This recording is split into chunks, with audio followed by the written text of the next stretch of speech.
Hey guys, I appreciate you wanting to enjoy the show. First, I got to give a couple shout outs. First off, I want to give a shout out to dresscomfy.com. She has the latest and greatest for Sneakyg Man merch. So please check it out. Dresscomfy.com. Also, want to give a shout out to 3 a.m. Water Hydration for the Go Getters. Natural spring water. Go get it. Now let's go do the damn thing. Is this thing on? It's your boy Stefan, aka Sneaky G, bud.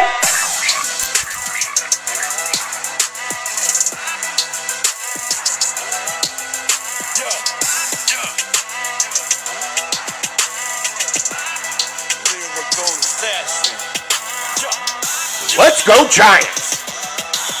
Oh! What's going on, everybody? It's your boy Stefan,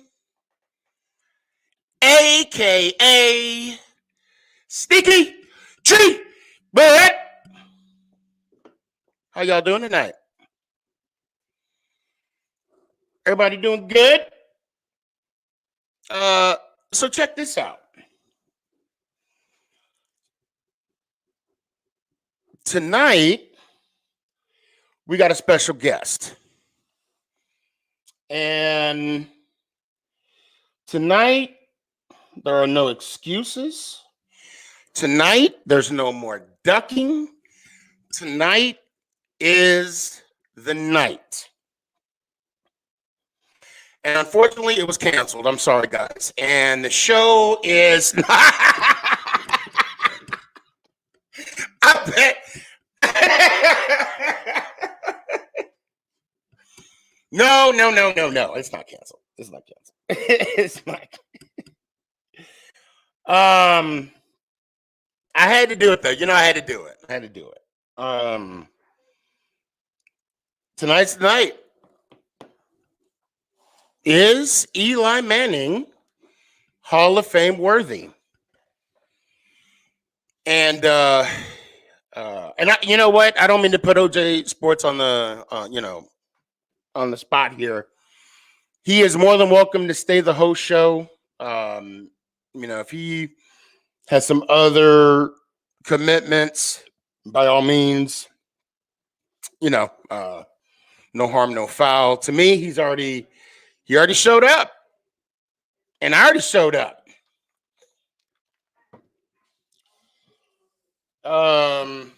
Without further ado, ladies and gentlemen, hailing from Tampa Bay, Florida, the visiting team at a combined weight 57 pounds dripping wet.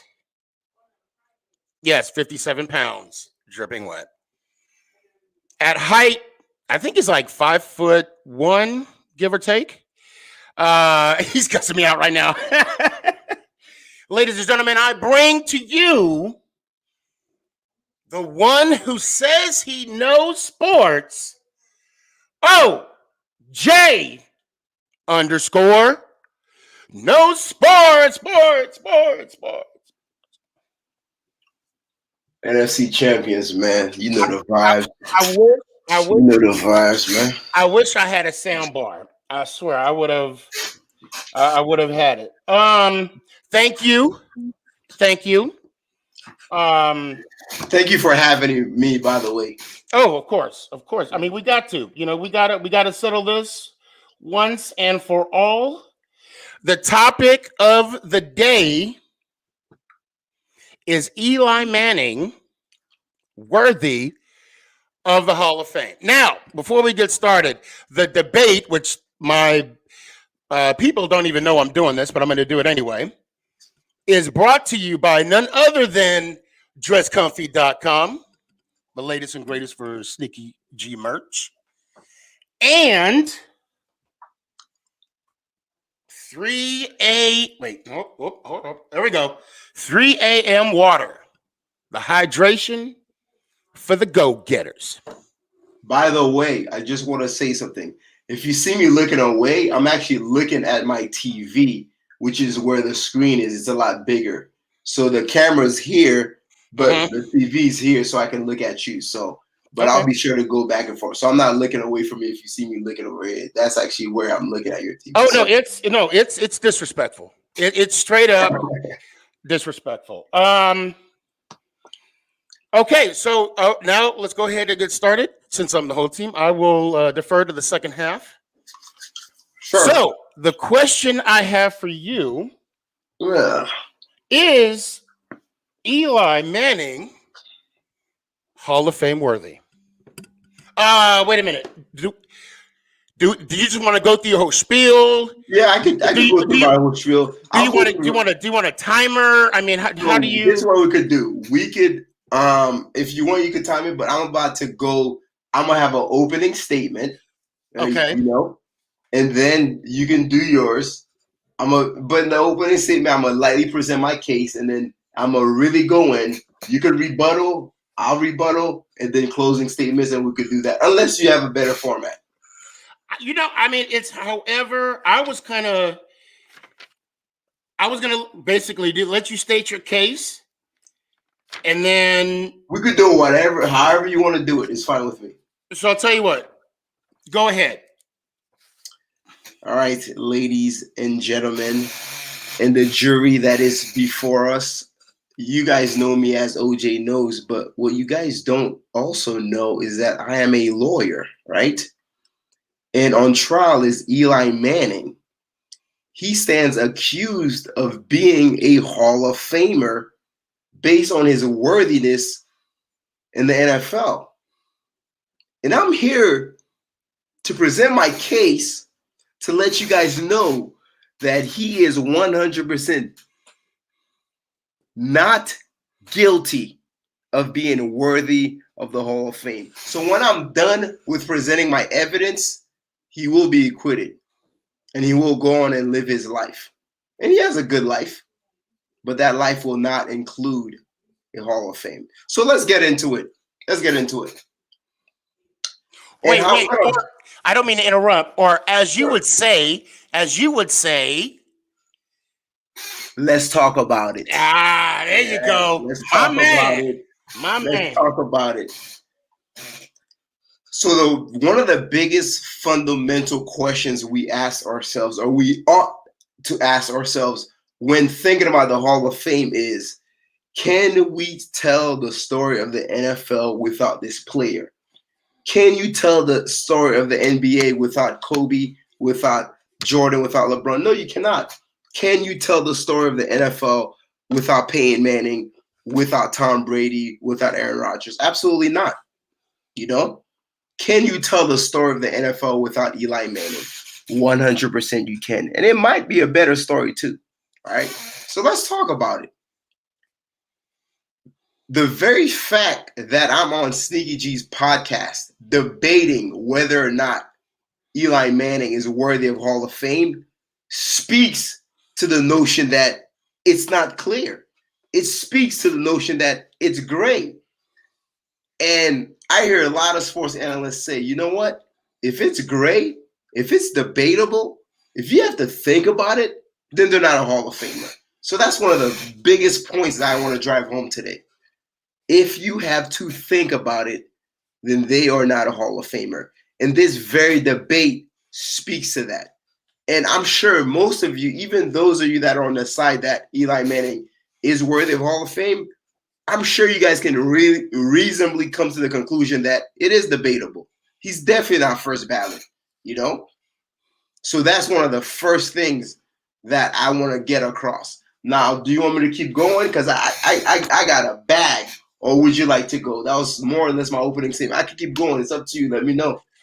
Well, I do want to combat your statement, and I am familiar with the comment that you mentioned about the gray area, and if I'm not mistaken, that must be the Dion interview. Okay.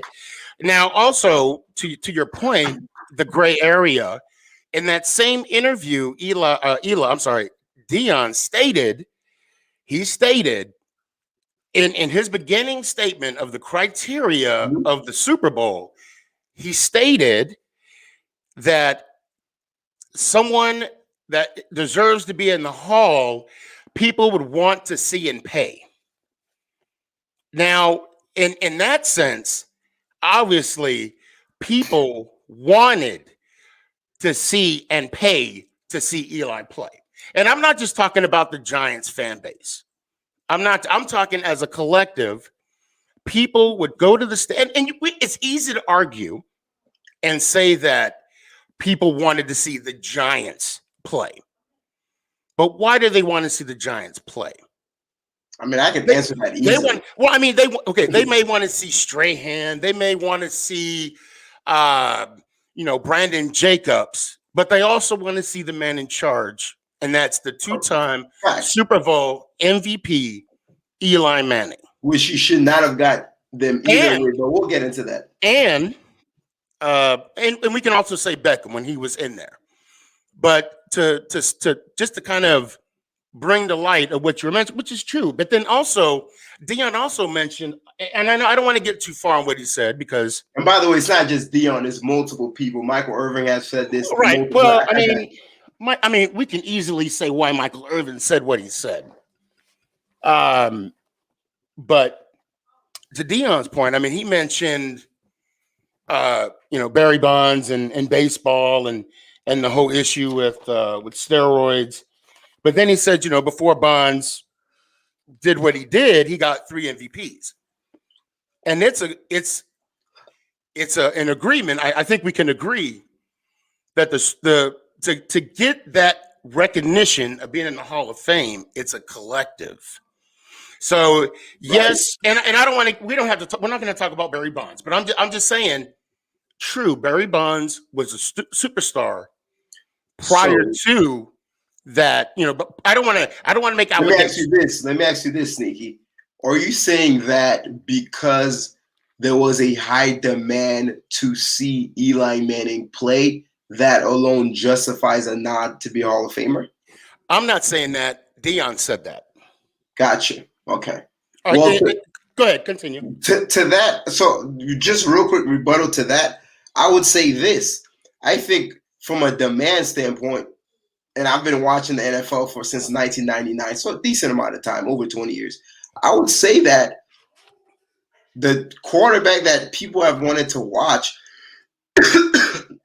is probably Lamar Jackson now, more than any other quarterback I've seen, is probably Michael Vick. Michael Vick was the most electrifying quarterback that I've ever seen, not counting Lamar Jackson. He's still young. But I would not say that would justify that Michael Vick is a Hall of Famer, not even close. But right. I would say that way more people would venture to want to watch Michael Vick than Eli Manning. Oh, yeah, agreed. Again, I'm just reiterating what Deion Sanders mentioned, and I'm just making that point as well. So please continue. All right, so the next thing I'll talk about, let's get into the nitty gritty, right? Jim Kelly, Troy Aikman, Sonny Jurgensen, and Warren Moon. What do these 4 guys have in common? They are the only 4 guys, or more specifically, the only 4 quarterbacks in the NFL that are in the Hall of Fame that do not have an MVP. And clearly, just by looking at this list, now some of you younger viewers, you may not know who Sonny Jurgensen is. I would implore you to, do your Googles and do some research. And even Warren Moon to a lesser extent. But we know Jim Kelly and Troy Aikman, right? And we know those guys are Hall of Famers. And we're not going to sit here and say that Eli is better than any of these 4 guys. And I'm not going to sit there and go through all their careers, but they had better careers than Eli Manning. Eli Manning has no MVP. He has no NFL All-Pro. He's never been a top. I mean, you could argue he's never been a top 10 quarterback. I mean, in 2011, which is, in my opinion, his best season, maybe you can make that argument. But certainly he's never been a top 5 quarterback. Certainly he's never been in the MVP talk. Eli Manning has had 7 winning seasons, 7 losing seasons. Of those 7 losing seasons, 4 of those seasons he had 10 losses or more. Eli Manning's career winning percentage, I believe, sits at 60%. He's led the league in interceptions. He's 20th in completed percentage. He's 19th in pass. So put it this way, right? My case is going to hinge on one thing, and is that Eli Manning was mediocre. And how do we know that he's mediocre? Well, let's look at his best season. His best seasons were 2011 to 2015. And in that span of time, he was 19th in passer rating, 20th in completion percentage. He led the league in interception during that span once. He had at least 10 interceptions multiple times during that span. And ultimately, we'll always remember Eli Manning for his 500 winning percentage.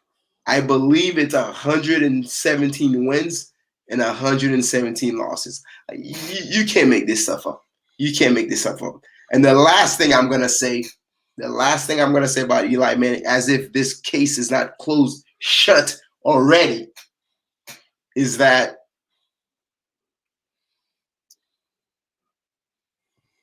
Eli Manning is 45th all-time in passer rating. That's behind Jay Cutler, Case Keenum, and Sam Bradford. But that's not it. This is the kicker. This is the kicker I want to leave you guys with. Forget everything else I said. The two biggest reasons why Sneaky G is going to say Eli deserves to be in the Hall of Fame, and all other Giants fans they're going to use, is his 2 Super Bowls over Tom Brady, and more specifically, his 2 Super Bowl MVPs. But here's the thing. Justin Tuck was more valuable in those Super Bowls than Eli Manning. Do we even have to go over the stats? And both of those Super Bowl wins, Justin Tuck had multiple sacks, multiple tackles for loss. One of them, he had a safety on Tom Brady. One of them, both of them, he had a forced fumble. Justin Tuck was the unsung hero. And for those of you that don't know, the Giants' defensive scheme was revolutionary in some of those Super Bowls because Justin Tuck is actually naturally a defensive end, and they placed him to be a defensive tackle in the Super Bowl. A lot of you guys don't know that. And that was very, very effective simply because the interior lineman could not keep up with his speed and his technique. So I submit to you that Eli Manning has been great in the playoffs. But outside of the playoffs, he's been average, if not subpar. Justin Tuck should have gotten those Super Bowl MVPs. Eli Manning averaged for his career around 20 points a game, which is not very good at all. Average. Jury, please find this man not guilty of being in the Hall of Fame. I rest my case. Okay, before we let the jury leave the building, in the beginning of your opening statement, you stated, can the NFL tell the story without Eli Manning? Can he? Think about that for a second. Just sit back and think about that statement. Let it marinate. Can the NFL tell the story without Eli Manning? In NFL history, there 100 years, right? Mm-hmm. I mean, 100 year plus. Excuse me 1 second. My mouth is parched.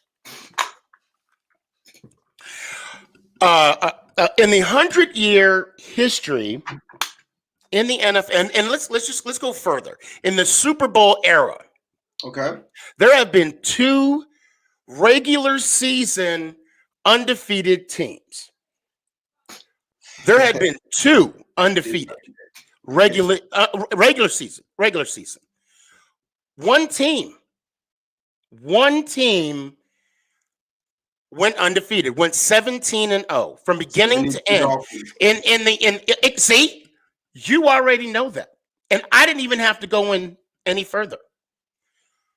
They went 14-0. Brian Greasy was the quarterback. Zonka, no-name defense, if I'm not mistaken. Greasy was hurt a couple games, had the backup. And Schuler, that was the coach, was it? Yeah, Schuler. Yep, Schuler.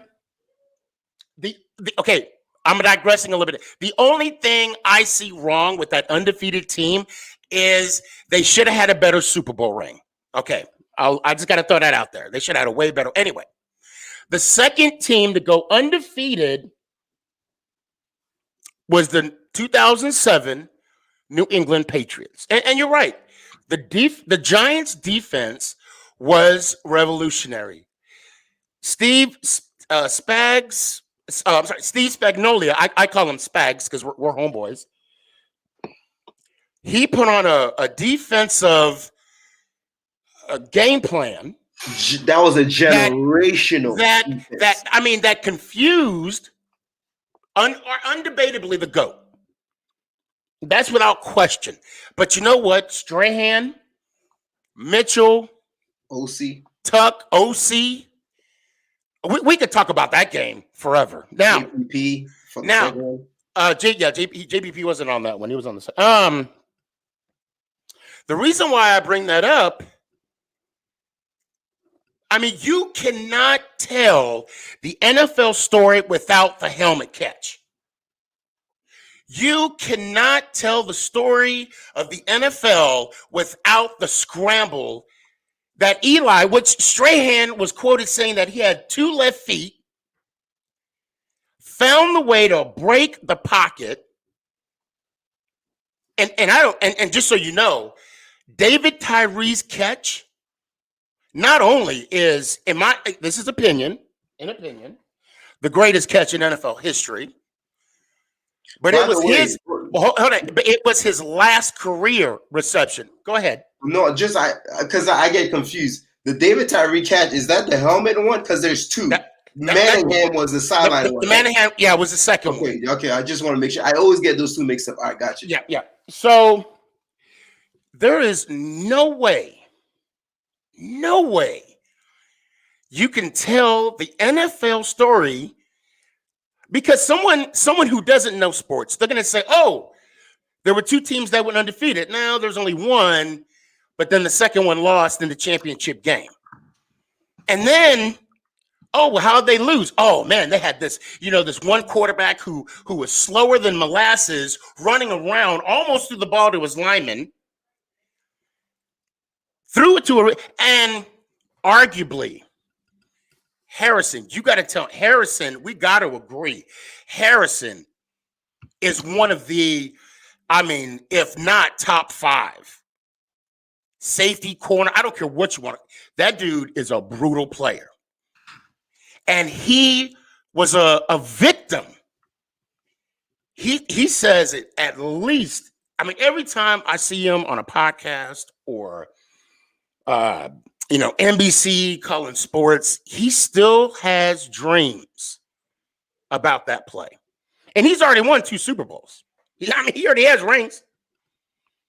And I didn't even talk about the Mario Manningham. Now, also, you brought up Sonny Jurgensen and Troy Aikman.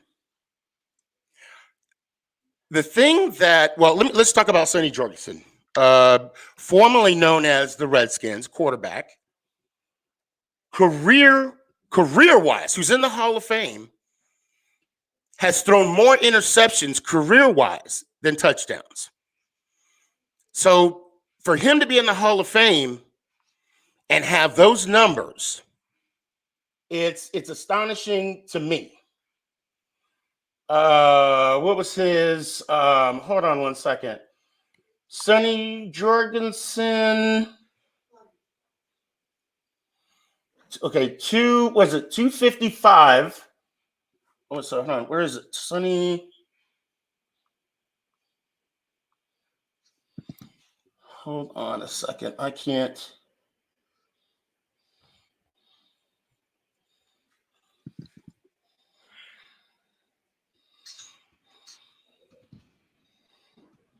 Hold on.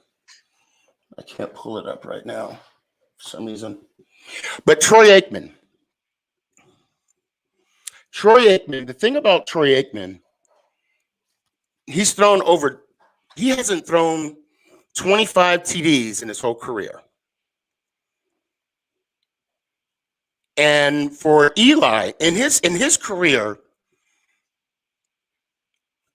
he's only thrown more interceptions than TDs one time. Troy Aikman did it 3 times in his career. So I think in as a numbers standpoint, they just don't compare. Now, granted,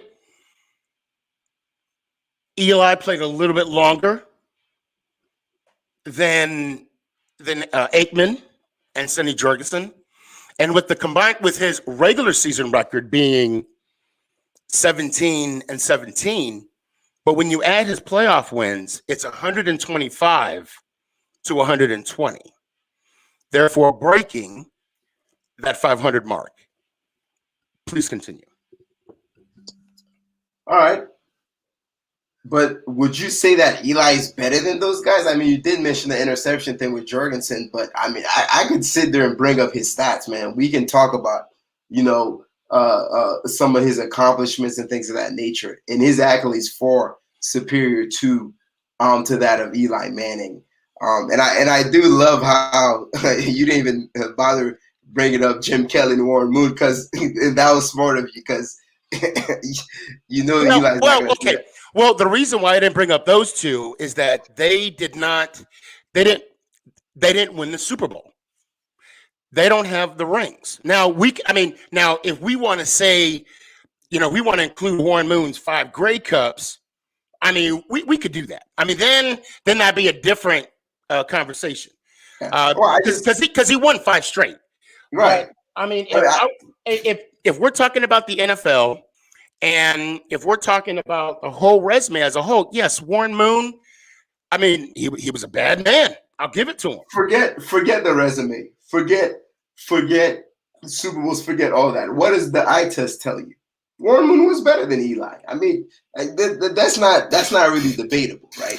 So, to mention that, the differential between Warren Moon, between touchdowns and ratio, I have 58. Warren Moon, career-wise, threw 291 TD passes to 233 interceptions, which is a differential of 58.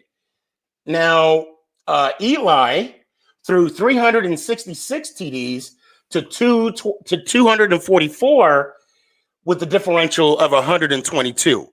So, I mean, eye candy, we could talk about that as well, but also on paper, statistically, Warren Moon had more turnovers. I mean, and I didn't go. I'll tell you, and that's not including fumbles. I will say that that's not including fumbles. But for me, if we're going to talk about, and I know we mentioned this, if we're going to talk about the player, we have to talk about the whole resume. Okay. And the only difference I will say, Eli Manning, and yes, is better than Troy Aikman, is that Eli Manning is a 2-time Super Bowl MVP. Troy only got it once. Now, we could always argue that the Super Bowl is a team sport. Yes, it is. So, but hold on. But there's always that one player that stands out amongst everybody. And that has to carry some weight. You're old enough to watch Troy Aikman. I'm old enough to have watched Troy Aikman. What is your eye test tell? Matter of fact, he's in the Cowboys, so you know more about the NFC East than most people. But what does the eye test tell you? Are you gonna sit here and tell me that the eye test tells you that when you're looking at Troy Aikman and you look at Eli Manning, Eli's better? Forget stats, forget accolades, forget all that. What does the eye test tell you? I will say you got to bring in the whole resume, and if you're looking at the eye candy, okay, Troy Aikman did not throw for. I mean, what he threw, and please correct me if I'm wrong. He didn't throw for more than 23 touchdown passes in his career in the time he was in the league. I don't know. I mean, I could look offhand. But I mean, that's not really fair. No, wait. Yes, it is. Yes, it is. Because everybody knows we love the long ball. We love the TD passes.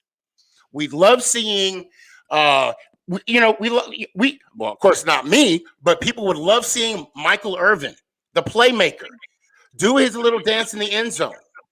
But unfortunately, he didn't do it as much as we thought he did.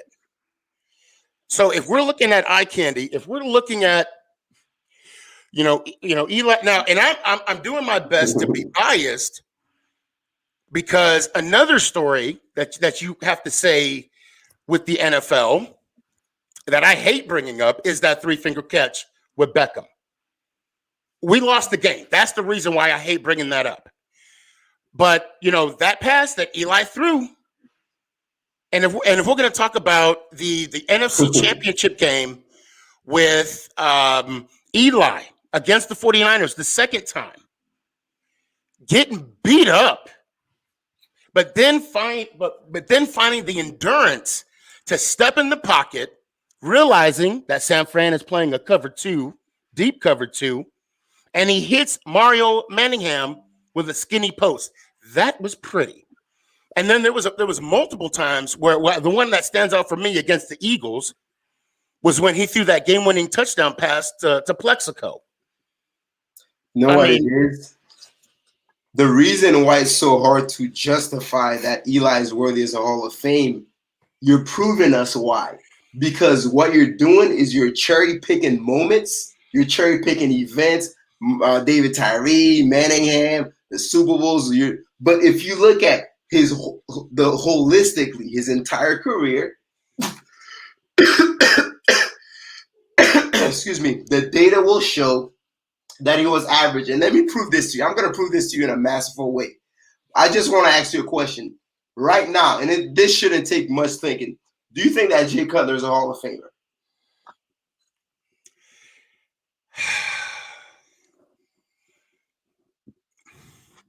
That one I can't answer right off the bat.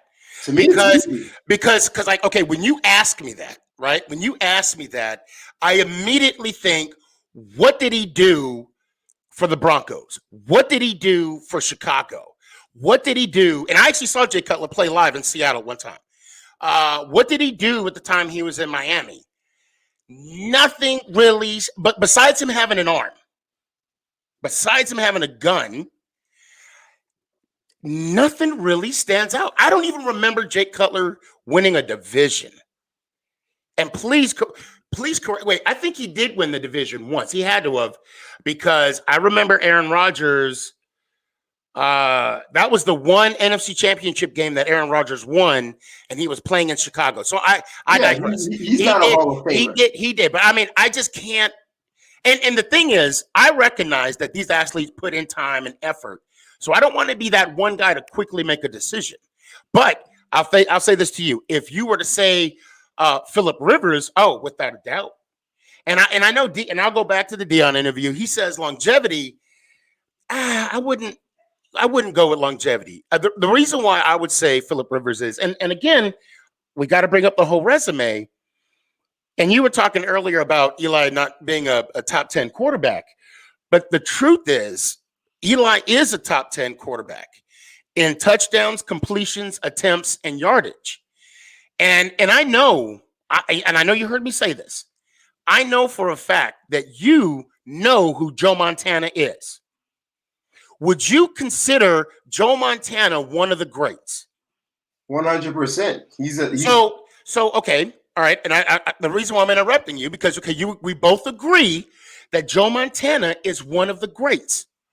Eli Manning is 14th all time in comeback wins. You know who 15th is? Joe Montana. That does not impress me, because while you're 14th in all-time comeback wins, it's possible that the reason you have that many comeback wins is because you're throwing picks. So you see, that's where the stat doesn't provide context, right? Because like Jameis Winston, I remember his second year, people, Jameis Winston, he's one of the best in comeback wins. But if you're not a Bucks fan, you won't realize that the reason he has so many comeback wins is because he's throwing picks early in the game. So that a lot of times comeback wins just shows that you're playing better later on in the game. You're playing better in the third and fourth quarter, and whereas in the first and second quarter, so that's why the whole comeback thing, that you need context to truly validate what that's. But at the end of the, however you want to phrase it, the end of the game, the quarterbacks are paid to win games. However they do it. I mean, if someone were to say to you, and Eli did it half of the time. But what I'm saying is, if someone were to say to you that, now I'll say Tom Brady, because he's your man now. He's on your squad. And I'm not going to pull it up right now. I mean, we can see how many combat wins Tom Brady has. And now it may not be, I don't know. It may not be that many. It may be, maybe less, maybe more, however the case may be. But at the end of the day, the quarterback position, you can throw 3 touchdown passes. Or I'm sorry, you can throw 3 interceptions and have 1 TD pass throughout the whole game. But at the end, rolling to your right, throwing a bomb in the back of the end zone to have Dwight Clark catch it to win the game, that is what people remember. So, I mean, stat looks good on it. Yeah. It looks good on paper, right? But at the end of the day, and that's listed as a comeback win for Joe Montana. But do you know what the biggest difference is? I'm surprised we're even comparing Joe Montana to Eli Manning. No. The only reason why I'm doing that is because it needs to be recognized that Joe Montana is a GOAT, 4-time Super Bowl champion, 3-time Super Bowl MVP, because Jerry Rice got the other one. He has a couple. All pros. I'm pretty sure. Of course. And but what I'm saying is, and also that's saying that our generational quarterbacks like Brett Favre, who else? Dan Marino. They're also above Joe Montana. I'm just saying that to put Eli Manning in the same breath of Joe Montana is that he is one step above Montana in that aspect of it. Yeah, I guess what I'll say about that is Joe Montana in his peak was light years ahead of Eli Manning in his peak. It's not even remotely close. Joe Montana in his prime was undisputedly the best quarterback in that position, and he was that for at least 7 years. Not one time ever was Eli Manning ever a top 5 quarterback. If he was, please tell me the year. And I will tell you right now, Eli Manning was never recognized. And this is my thing with the whole Hall of Fame thing. If you're going to be in the Hall of Fame, you have to let me know that at one point in time, you dominated your position. At one point in time, you were at least top 5 in your position. At one point in time, you were that guy in your position. And that's just not the case for Eli Manning. And the last thing I'll say real quick, the reason I asked you why, if Jay Cutler, by the way, Jay Cutler, to me, he's not a Hall of Fame. That's not even close. He's not I get it. I get it. No. I'm gonna bring it all together with the Jay Cutler thing. The reason I brought up Jay Cutler is because Jay Cutler's touchdown to interception ratio is better than Eli Manning. Jay Cutler's completion percentage is better than Eli Manning. Jay Cutler's career QBR is better than Eli Manning. So my question is, given that, can we assume that Jay Cutler, given the same team, those same great defenses that Eli Manning had, can we assume that Jay Cutler possibly might have won a Super Bowl in the same position? We possibly could assume that based on those numbers. I don't even think Jay Cutler was good. I don't even think he was a good quarterback. You can't do that. You can't say the what if game, because then I can easily say, what if Barry Sanders had the same offensive line that Emmitt Smith had? We that you can't do. You have to compare with what they have at the time at what they have it at. So what I will say again as a collective, yes, for what you presented sounds great, but the thing about the NFL is the but. That sounds great, but did Cutler win one? No, he did not. No. But that's a team sport, though. So, is it not? But at the same time, at the same time, Okay, then was Cutler an MVP of the Super Bowl? No. So at the let me same, get this right. Being the MVP of the Super Bowl means that what exactly? Because that's still a team. This is a thing, right? We have to understand. It's still a team award. Now it's given to an individual. It's still a team award. Eli Manning does not get the MVP of that Super Bowl without that defense, right? So it's funny. This is what you keep doing. You keep going back to the Super Bowl. well, Because that's the only place to go. But let me ask you a question: has Eli Manning ever been a top 5 quarterback in the league? Give me one season. You can't. The answer is no. And if you look at the list of all the quarterbacks in the Hall of Fame, at one point in time, they were either considered the best or they were among the talks for being the best. Eli Manning is that, and that's where Eli Manning separates himself from the rest. Well, I mean, I don't think the Hall of Fame is given for one season wonders. The Hall of Fame is given for the career in the NFL.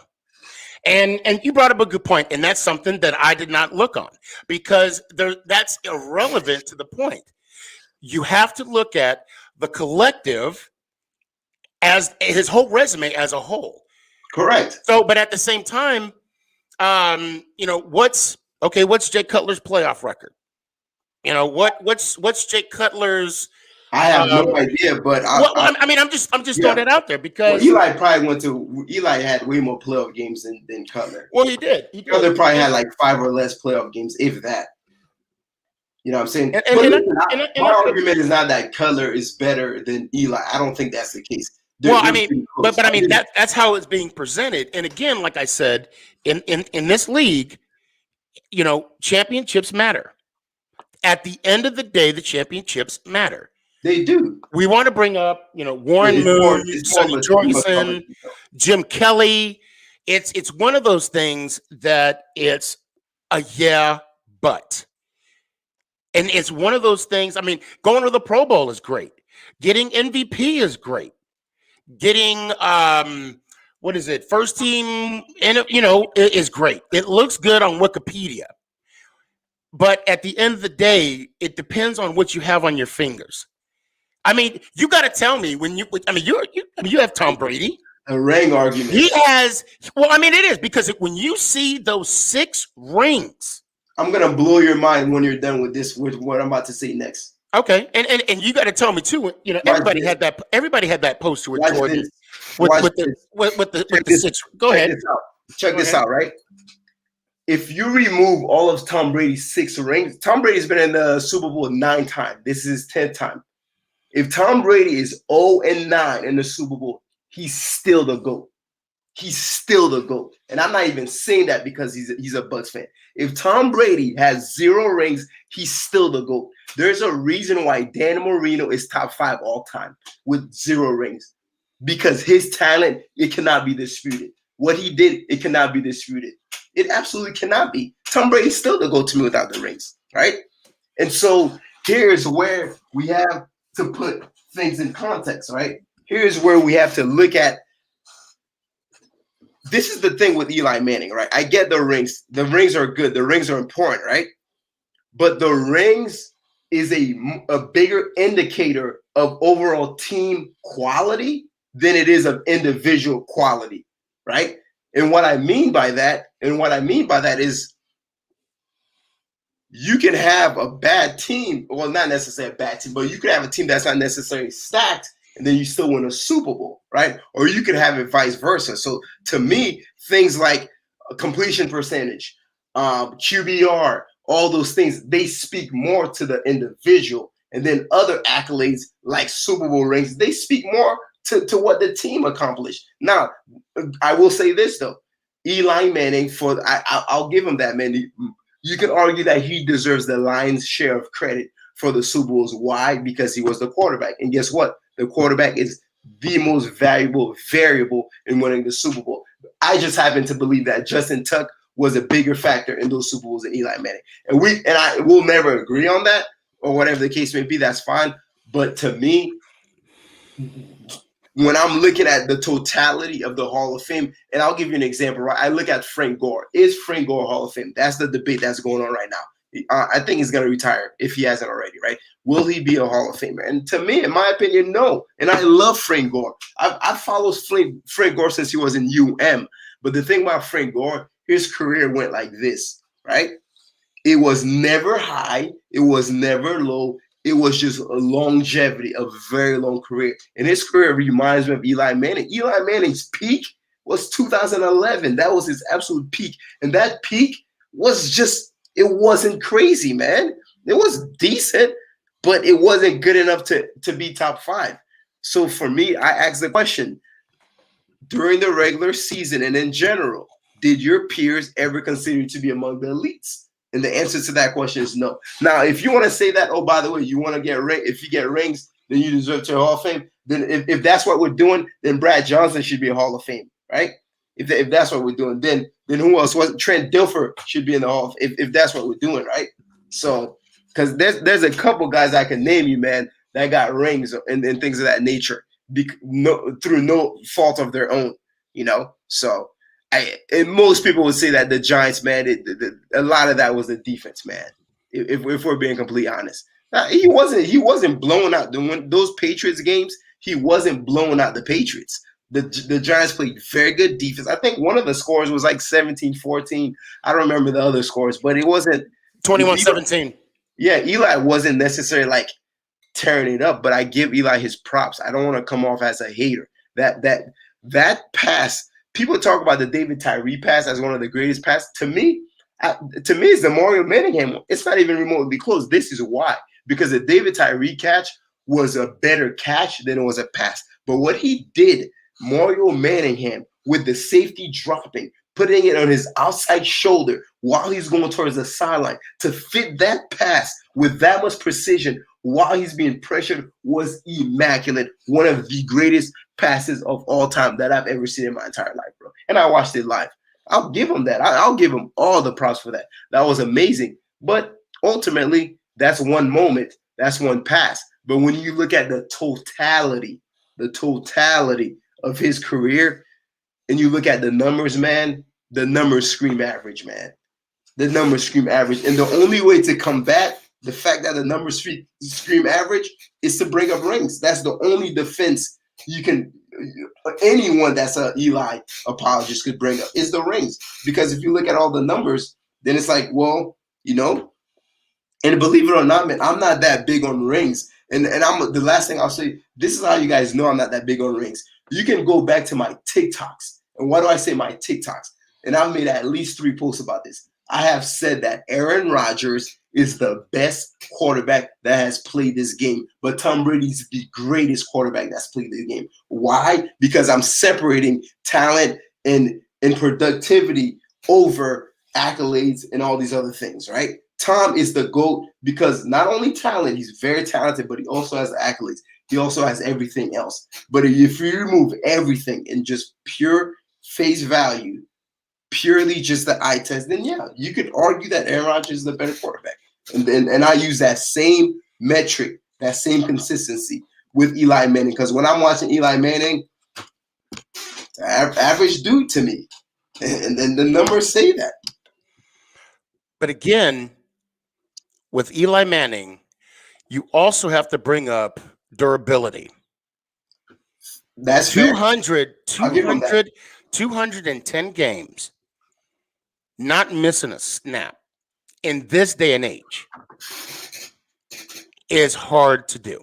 Yeah. I think, believe it or not, this is going to shock you, Sneaky, but believe it or not, durability, and I'm surprised you didn't bring up durability sooner, man. To be honest with you, in my opinion, durability, this is going to sound crazy to most people listening right now. I think durability is actually a better argument than the rings. This is why. When you say durability, it doesn't mean just durability. It means to play in the NFL at a high level at a starting position. It is very, very difficult to do that in the NFL. To keep your position starting into play. So that's what durability means. I think some people think durability means, you've been there. No, not durability is that, and then to sustain that sort of that high level of play, to be a starter. Because listen, in the NFL, man, there's always someone gunning for your back. So I'll give you that. That's a great argument. I'll give you the durability, and I'll even give you the ring But besides those two things, it's just, I mean, if you want to look at efficiency, that's another thing that I love to look at, right? He's up there in the passing yards and things of that nature, but it's not like his passing yards are crazy, right? If we're to break down the amount of years he played and to break down the amount of yards he threw for those years, then yeah, you got a lot of people that's pretty much blown him out of the water and things of that nature. Has he? I'm trying to think if Eli has thrown for over 4,000. He's thrown for over 4,000. Yes, yeah, he broke Phil Simms' single season record. Yes. Okay. Yes. So, but I'll be honest with you. So I know we've talked a lot about does he deserve to be in the Hall of Fame. I'll give you my opinion on what I think will actually happen. I think he'll get in, and I think he'll get in after no less than 4 years or 5 years of eligibility. He will not get in right away. He's definitely not a first ballot. I don't think he's a second ballot. He's probably a fourth or fifth ballot. And I'll be honest with you, man, I hate to say this. Whenever I see guys making it fourth and fifth and stuff, it's like, I kind of question it. You do this extensive review for 4 years, and this guy's not in the fifth year. So what changed? So I'm always wary of guys that it takes that long for them to get in. Now, obviously, you have your people like T.O. They just wanted to prove Art Monk. Yeah, Art Monk and stuff like that. There are a couple people they just want to prove a point, or whatever the case may be. So, it's so cool. It's too late to do that now, to have a poll as far as. But then again, there would be no right way to do it, right? Because people that are OJ no fans, they'll vote for me. Sneaky G fans will vote for you. There'd be no way to objectively do it. But it's been great, man. It's been a great debate, and I'll be remiss if I didn't say this, Sneaky G, man. You are very respectful, and I appreciate that. And the reason I say that, man, is because I debate a lot of people. And a lot of times when people, if they feel like I'm overwhelming them with facts and stuff, they get their attitude. But you haven't cursed, you haven't got upset. You've been very respectable. And I knew this already about you, so I definitely want to point out and appreciate that, man. Because not everybody knows how to debate respectfully. Well, because I beat that ass. That's why. I mean, there it is.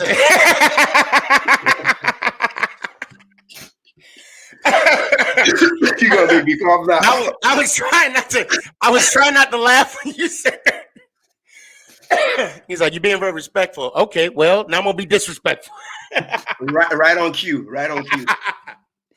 So while you were talking, and I do appreciate the extra time because you did catch me off guard.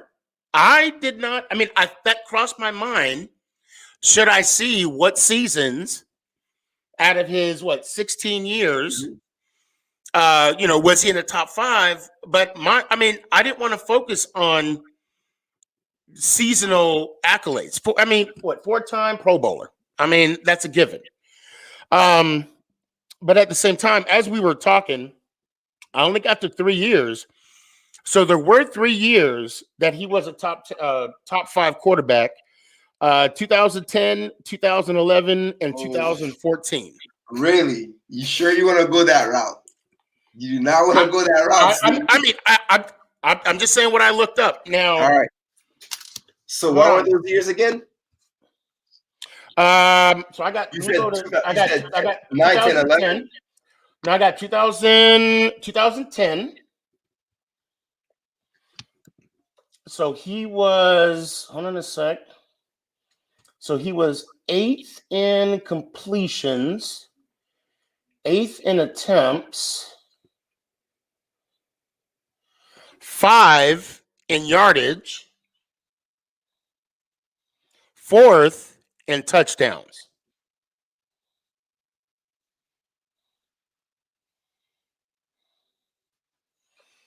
What was his QBR that year? And also what was his touchdown to interception ratio? Because I could find. So he threw 31 TDs with 25 picks. With 25 picks. Good Lord, and 85. Well, hey, he was number 1 in picks. There you go. And you can't pick his QBR picks to be top 5. Man. His QBR, but look at it this way: he did not throw more picks than touchdowns, or there wasn't an even 31 for 31. And But the thing is, man, it when says I see 31 touchdowns and 25 picks, that screams of gunslinger to me, man. That's and not only that, man. But that's Phillip Rivers. That's Dan Marino. And now even with those picks, he had and I'll be precise, a 62.9 completion percentage. We could say 63. Yeah. But if you want, we could say 62.9. I think there's only 1 year that you can make an argument for he was top 5, and even then I could bring 5 guys that were better. That's 2011, man. That's 2011. Well, I mean, he had almost 5,000. So he's never had 5,000 yards thrown. Then again, a lot of quarterbacks don't. But 2011, he almost had 5,000 yards thrown. His interception to touchdown ratio was probably the best of his career. Yeah, it was 29 to 16. And his passer rating was very good. 92. Some of the guys were at 95 and higher. And that was a Pro Bowl year. That was a Pro Bowl year. So let's see too.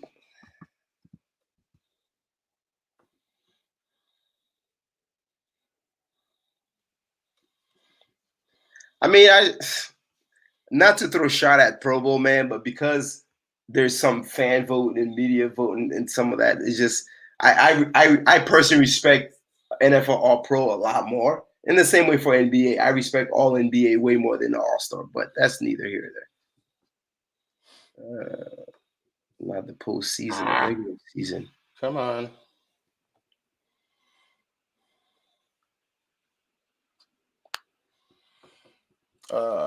What year is this? So 2014, he was 7th in completions, 6th in attempts, 18th in completion percentage, 6th in yardage, 9th in TDs. Yeah, man. I'll be honest with you. For me, and again, this is where preference comes into play. I think I value TD to interception ratio and completion percentage so high, man. But the problem with that, and you know, I'll agree with you. I totally will agree with you on that. And the reason being is because of Jameis Winston, man. Jameis Winston, 30 touchdowns, 30 picks. Come on, bro.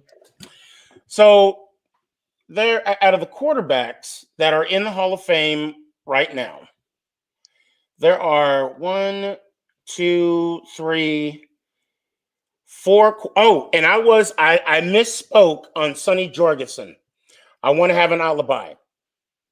He threw 255 TD passes to 189 interceptions. I misspoke. I want to correct myself. So his TD to INT ratio is actually better than Eli. Not necessarily, because the TD interception difference is only 72.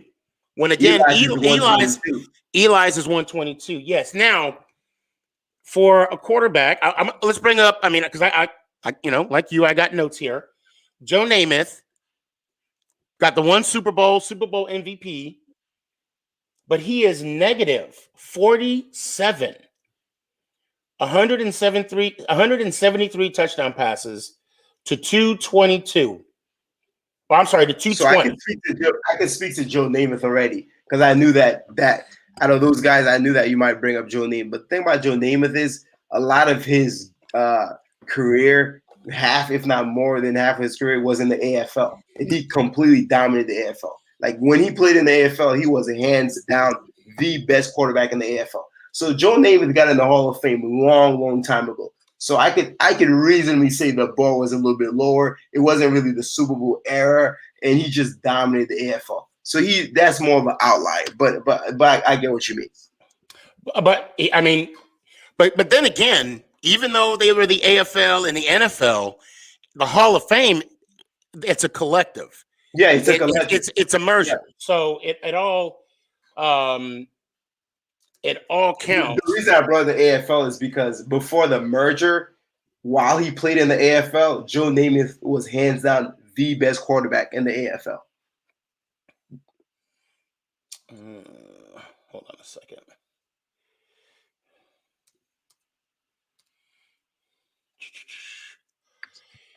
So what time are we? Oh wow, we're at an hour. We're at an hour. Do you want to do closing statements? Oh, yeah, sure. Okay. Because we got it open up. I want to bring people in. Yeah. OJ, if you want to stick around, I'll stick around in the background, and then you can bring people in and stuff. Well, I was going to have you on, and people could talk to both of us. Yeah, sure. That's fine. Okay. That's fine. So that's fine. Your closing statement. Yeah, my closing statement. When I woke up this morning, my debate record was 639. And so after tonight, it's 640. And I like 640 because it's a perfect round number. And I like the number 40. Obviously, Brady's 43. I just love the number 4. So he put up a decent fight. But, at the end of the day, it shows that without the ring argument, there's just not much leg for Eli Manning to stand on. So, but either way, I enjoyed myself. It was a great debate. And if you're watching, any of you guys, you can get it anytime, anywhere. I want all the smoke and we could talk about it. But thank you, Sneaky, for having me on. Denial is a thing. Just want to say that. So for the, negating the ring is basically proving my point, stating that Eli belongs in the Hall of Fame. This man said in his beginning, opening, introduction, ceremonial speech, can you tell the story, the NFL story, without Eli? And I say, no, you can't. And to that, and that's not even bringing up the Super Bowls. That has something to do with it, but I'm not even bringing it up. Just by saying that, to his point, to his own criteria, it's already a win in my book. You cannot tell the story without Eli Manning. And for that, number 10, easy, I got you back. And as you did in 2007, I need to get my 6,987th, whatever you got, in one hat, because that's what happened. And I need to get a belt, man. I need to get one of those WWE belts. I actually thought about getting one before this debate so I could have it around my shoulders. I actually thought about it too. I saw that price tag. I was like, man. And to that, ladies and gentlemen, I say to you, and I honestly did not want it to. I didn't want to go an hour, OJ. I'll be honest. It's good that it did. It's good. It didn't even feel like an hour, to be honest with you. I'm surprised. It didn't. Honestly, it did not. And there's the link. Come on in. The pool is nice and warm. And just want to kind of bring up what you brought earlier. Debating. Once people get upset, you gotta end it.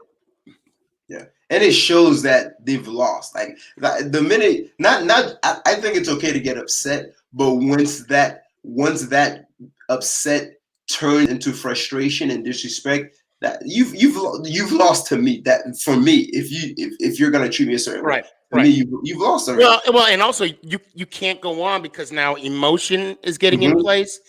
So now, to me, it just shows that the person is ill prepared. Yeah. Because I said something that you weren't ready for, and now we're getting full. I like that. Now, I will say this. All rules apply. OJ is here as a guest. He is my friend. We will respect him as such.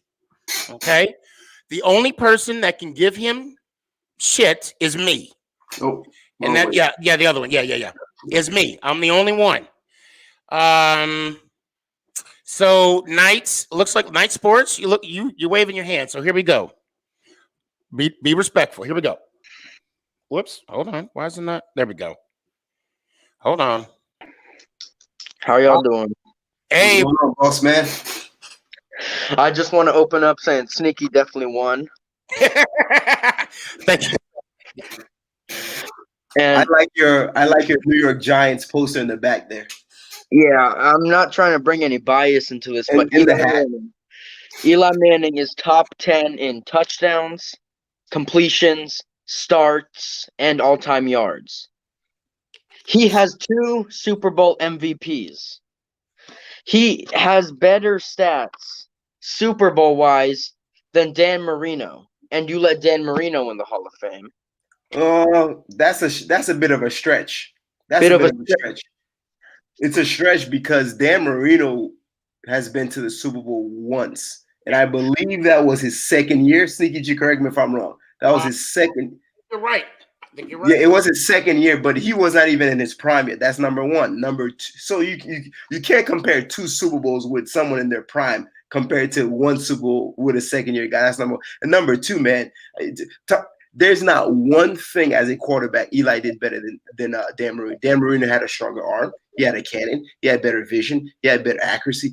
Every single thing as a quarterback you could do, Dan Marino was better. And I have Dan Marino in my top 5. I have Dan Marino above John Elway, and John Elway has 2 rings, and I consider John Elway better than Eli. So I don't. One thing you'll see about me, man, I'm consistent in how I judge players. I'm always consistent. Yeah. But I will say this again, like I said earlier. Yeah, but he didn't win one. And that's the argument that people in the NFL is going to constantly have. Records. Now, Dan Marino had all the records. But the thing about records, they're meant to be broken. Championships are meant to be won. I guarantee you, Tom Brady don't play for records. He don't play for Pro Bowls. He don't even play for conference championships. He plays for Super Bowls. He plays now. When he mean rings, you don't mean conference rings. I'm sorry. Go ahead. This is your time. You know what? I gotta mute my mic, OJ. I'm gonna be jumping in this all night. Go ahead. You said Dan Marino's better in everything. Clutchness shows Eli. MVPs in Super Bowl shows Eli. Like you said, Marino wasn't in his prime. That doesn't matter, though. Eli wasn't either. Like you said, Eli's prime wasn't good, and you said that was in 2011. But Eli shined in 2007 when he beat the undefeated Patriots in the Super Bowl, beat the Packers in Lambeau, and beat the that up. Yeah, I didn't bring that up. And beat the dominant 49ers. That was one of the greatest playoff runs of all time. I admit to that. I have no problem with giving him credit for that. That was spectacular. Saying Eli doesn't deserve the Hall of Fame is like saying Lawrence Taylor doesn't deserve the Hall of Fame. Did you just compare Lawrence Taylor to Eli Manning? Yes, I did. They both played for the same team. Wow. They both won Super Bowls. And like I said, Lawrence Taylor is my favorite player of all time. Lawrence Taylor is arguably the greatest football player of all time. Forget linebacker. When you want to talk about who's the GOAT of the football, like you think of Lawrence Taylor, Tom Brady, Jerry Rice, Barry Sanders, like he's on that caliber. Eli Manning is nowhere near. I think it's so disrespectful to even compare or bring up Eli. Well, Manning and see, for me, it's not comparing apples to apples, and I don't say that because it's Lawrence Taylor, Eli. I mean, we could have that argument as well, but I say that because Lawrence Taylor is a defensive player and a linebacker, and then you got Eli Manning as a quarterback. Those are two, and again, this is my opinion. When you compare those two, you're not getting the fair comparison of the two. Yeah, I mean that's fair, but with Lawrence Taylor was Defensive Player of the Year multiple times. He was the consensus best player at his position. Right? No, agreed. Eli Manning was never given an accolade in the regular season that said, "Hey, by the way, you're the best at your position. Here's an award, or here's a way to acknowledge." I will say this: if you ever wanted to debate me on who's better between Lawrence Taylor and Eli Manning, I would turn that down because I can't. I mean, it's Lawrence Taylor and Eli Manning won. Yes, we can Yeah, say I'm that. not trying to compare them. I was just bringing up an example. Right. No, and again, it's me. This is just my my base, because when you go into these debates, you have to set a criteria, and for me, I would be at a disadvantage if I were to debate Lawrence Taylor and Eli Manning. It's levels. Now, well, no, because it's now if we were going to debate, say, Derek Thomas and Lawrence Taylor, both defensive ends, we could possibly have that type of argument. But to compare, I'll just say comparing a quarterback to a defensive end or a cornerback, I wouldn't entertain that. That would just be me. Yeah, I wasn't trying to bring up a comparison. I was just saying they both won Super Bowls. They both have accolades. Mhm. For Joe Flacco has more yards than Joe Montana, and you say Joe Montana is better. But I agree, he is better skill wise. But statistically, Joe Flacco is better Mm-mm. in yards. How? Yes, he is. He passed him. Oh, so you're gonna use one stat and you're gonna cherry pick that one stat for your entire argument. That's exactly what you tried to do earlier in the debate. Yes. Can I tell you what stats I used? I used Eli Manning's completion percentage. I used his touchdown to interception ratio. I used his QBR. I used the fact that he's won as many games as he's lost. I used the fact that he's had 7 losing records. I used all of these stats. And all of these stats I used to prove that he's mediocre. I use way more variables than anything else. The 2 biggest variables you guys have for Eli is rings and longevity. And those are valuable. I respect those. But rings and longevity versus QBR, never won an MVP, never the best in his position, none of that. It bothers me to the core that we would have someone be in the Hall of Fame and he was never one of the most dominant people in his position. And that's my biggest beef with Eli. Not ever, man. When I watched Eli his entire career, not once did I say he was one of the best quarterbacks in the league. Not once. He was. It's consistency. Well, we can easily say. I'm sorry. Go ahead. I'm sorry. Well, hold on. Let Knight __ Sports speak his thought, and then we'll. Gotcha. Go ahead. It's not based on best. He was consistent. He had one time that he had more INTs than touchdowns. Speak of Troy Aikman. He did it 3 times, like Sneaky brought up. That way, my camera's muted. He brought up. So if you want to talk about that, you have to bring up his consistency, in which Eli was extremely consistent. Now, I would hold on. I would say this, and Night Sports, thank you so much for being a faithful follower. I appreciate that. OJ, I would ask you, or if you want, I could even send you what I have of the list of Hall of Famers, just quarterbacks. And when I looked at this list, when I broke this down for this conversation, what stood out to me the most, it is completely subjective. Some of these stats would surprise you. For me, what's big is yardage, TDs, and the TD interception ratio.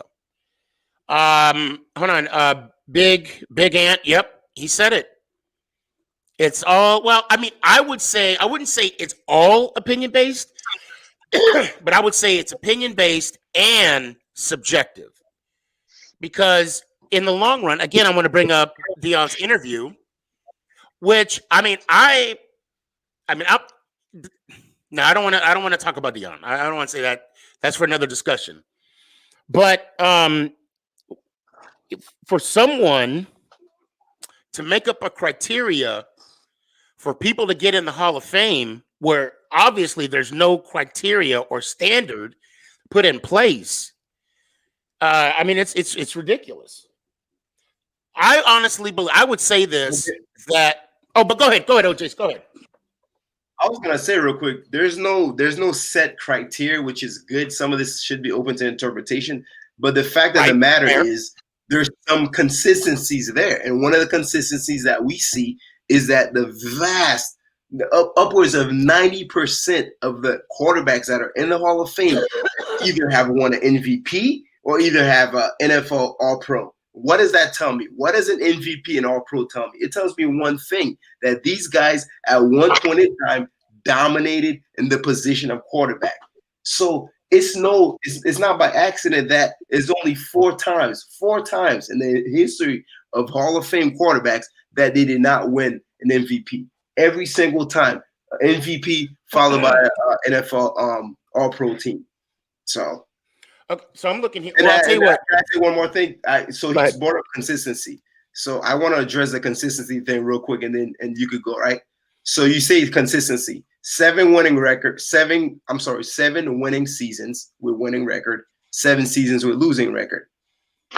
4 seasons with at least 10 losses. Brady, Rodgers, Breeze. I don't think any of those guys, when healthy, had any season where they had less than 7 wins, to be completely honest with you. And then I'm just thinking from the top of my head, I haven't confirmed that. So the biggest thing that we're going to take away from Eli Manning at the end of the day is his winning record: 116 wins, 116 losses. That screams mediocrity. I rest my case. Go ahead, Sneaky. 17. It's 117, 117. But career total 125 to 120. Knight_sports. I thank you so much for, or I should say also, AKA TGG. Thank you so much. See you Tuesday, and let me hear it one time. Let's go Giants! Ow! Appreciate you, man. God, I got something in my throat. I can't kick it. Hyper Knight, here we go. Yo, what's up, man? Go ahead and state your case. I got a couple people on here, so yeah, I just joined, so I don't know what you guys are talking about. Literally you missed the debate? Oh yeah, about Eli, right? About Eli. Did you? Okay, I'm gonna find somebody else. Hold on, let me. Nah, I'm playing. I'm sorry. I was in the shower, so sorry about that. Yeah, you know what? Sometimes you gotta clean up. Yeah, sorry about that. So, oh wow, yeah. So, I don't even know what to talk about now. If you guys are talking about Eli being a Hall of Famer, he is a Hall of Famer. Yes, yeah. So Are you a Giants fan, Hyper Knight? Say it again. No, he's Eagles fan. Eagles fan. Eagles fan. Yeah. So I'm not the type of person to be biased, like Giant fans, anybody in our division, because I'm just the type of person to be like, yeah, cool, you won, good job, just that type of person. Let me ask you a question, Hyper Knight. Mm-hmm. It's a pretty simple question. Yeah. Here it is. Actually, by the way, before I ask you this question, you said Eli's a Hall of Famer, right? I mean, I don't really look too much into his stats. I mean, I looked at just his season stats. I never looked at his completion. I just looked at his yards and touchdowns. Gotcha. I mean, it's a fair opinion to have, because I'm just asking you like off the bat. But would you be able to make a case for Eli Manning as a Hall of Famer without bringing up rings? You can't say that. Oh my God. No, I could probably do it. Oh. Okay. So in my mind, I think he should have got selected into Pro Bowls many years before. In some years when he didn't get selected in, which he should have been, was maybe in 2016. In my mind, maybe in 2016. He has Pro Bowls. He has 4, right? Huh? Yeah, he has 4 Pro Bowls. He only has 4 Pro Bowls, but in my mind, he should have been selected to 6. Shit. But I'll be honest with you, and I kind of said this to Sneaky. To me, Pro Bowls, I don't really count them as high as like all NFL All Pro. This is why, right? If let me see, if Jay Cutler gets selected as a Pro Bowl and he gets hurt, he can't make it, they're gonna replace him. And guess what? No, but he's still considered a Pro Bowl. Yeah, like Miles Sanders. He's still considered a Pro Bowl. He's still considered a Pro Bowl. But what I'm saying is that now someone can replace him and he gets in the Pro Bowl. So my whole thing is that because of the injury, now you're getting the Pro as a result of that. Whereas All Pro is the best at the position. Yeah, I mean, but the thing is, when And most people recognize All Pro as more impressive and more of a guy for talent than Pro Bowl. Okay, but good, Sneaky. Nope. I don't know what's wrong with me. All right. Go ahead. I'm sorry. Yeah, I'm sipping on it. Isn't Eli Manning top 10 in every single category besides interception? For his career, yes. Yeah. All right. So, but Hibernate, I do apologize. We got a grip of people. Mhm.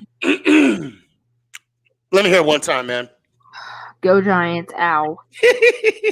I'll see you Tuesday, man. Thank you so much. Yeah. Here I go. All right, man. Oh man, I don't know what happened all of a sudden.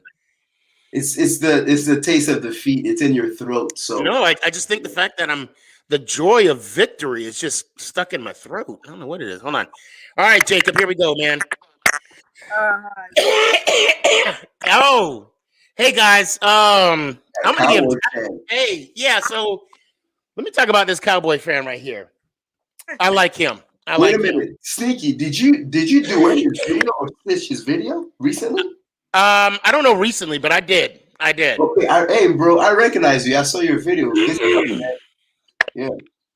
So this cat right here, I think I was at work, minding my own business, and I was on break, and so I was it New Year's? No, you called me after New Year's, right? I saw the video where you put the number. I forget what it was for, but I think it was New Year's. No, it definitely wasn't New Year's. I think it was on New Year's. Well, I probably recorded it on New Year's, but anyway. Hold on. I hope I don't do it. I hope I do this. Well, I'll tell you, I'll do a video of it because I won't do it any justice on this mic. Plus, it's kind of letting in and out. This guy.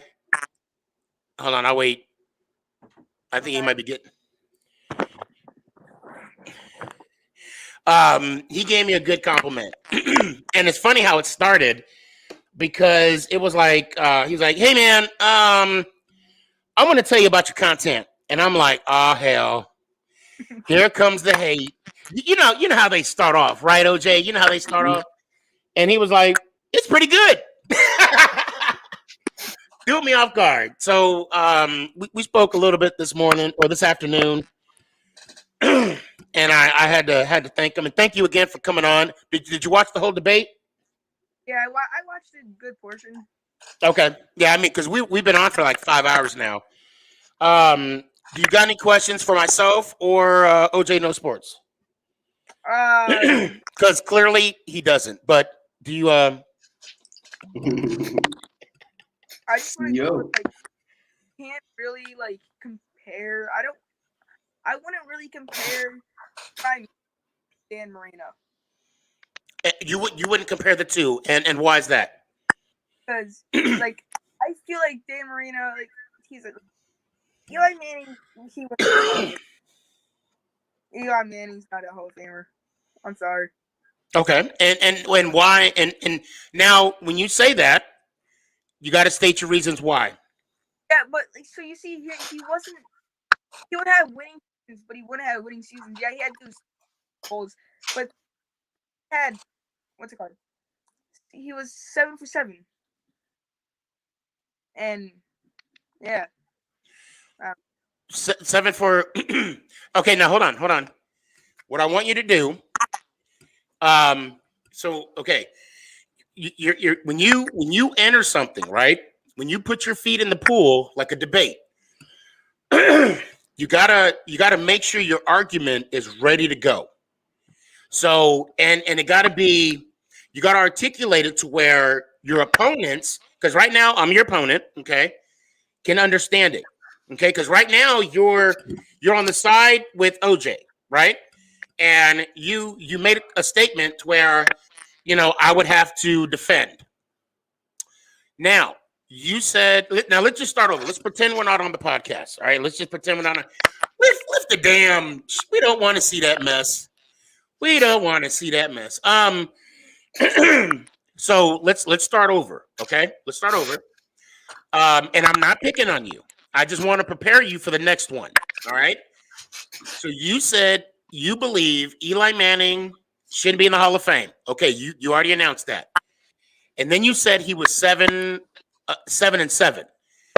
I don't know what you meant. Am I glitching? Am I good now? No, you're good. Okay, yeah, I don't know what you meant by he's 7-7. So here's 15 seconds, no pressure, go. He had good years and bad years, but when he had those bad years, they were like really, really bad years. So you can't really put. You can't really like. He had like good coaching and defense with his good years. But he did not do that all in those years. With those Okay. And when he said 7 for 7, I think he's talking about 7 winning records and 7 season winning. Oh, okay. Kind of what you brought up. Okay. So great point. And so again, when you want to, and this is just a quick list. So I want you to be prepared when you meet somebody or when you want to debate somebody other than me. Okay, because I want you to succeed.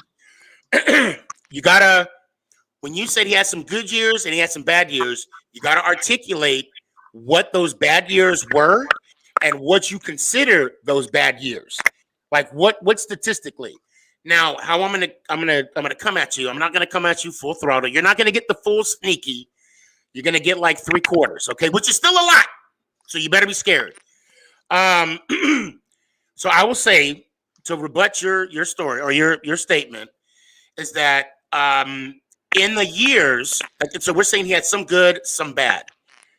I would say the only year that we can conceive of him having a bad year, despite the 2019 season where he was replaced, would be the year. Oh, bear with me. Shoot, I had it in my head. Would be the 1 year that he threw 2013, that he threw 27 interceptions and only 18 touchdown passes. So now when you want to bring that up, that's what you have to say. Okay, I consider it one of his worst years, that statistic. Okay, because then whoever's opposing you don't really have an argument. So because you were kind of vague, I'm going to say that the only year that he was bad was that 1 year statistically. Because are we talking about that? Because we also brought up Troy Aikman. When Troy Aikman was in the NFL, he statistically had more worse seasons than Eli did. And there was a few seasons, I want to say 2, don't quote me on that, seasons to where he just had 1 more TD pass than interceptions, or 1 to 3 TD passes than interceptions.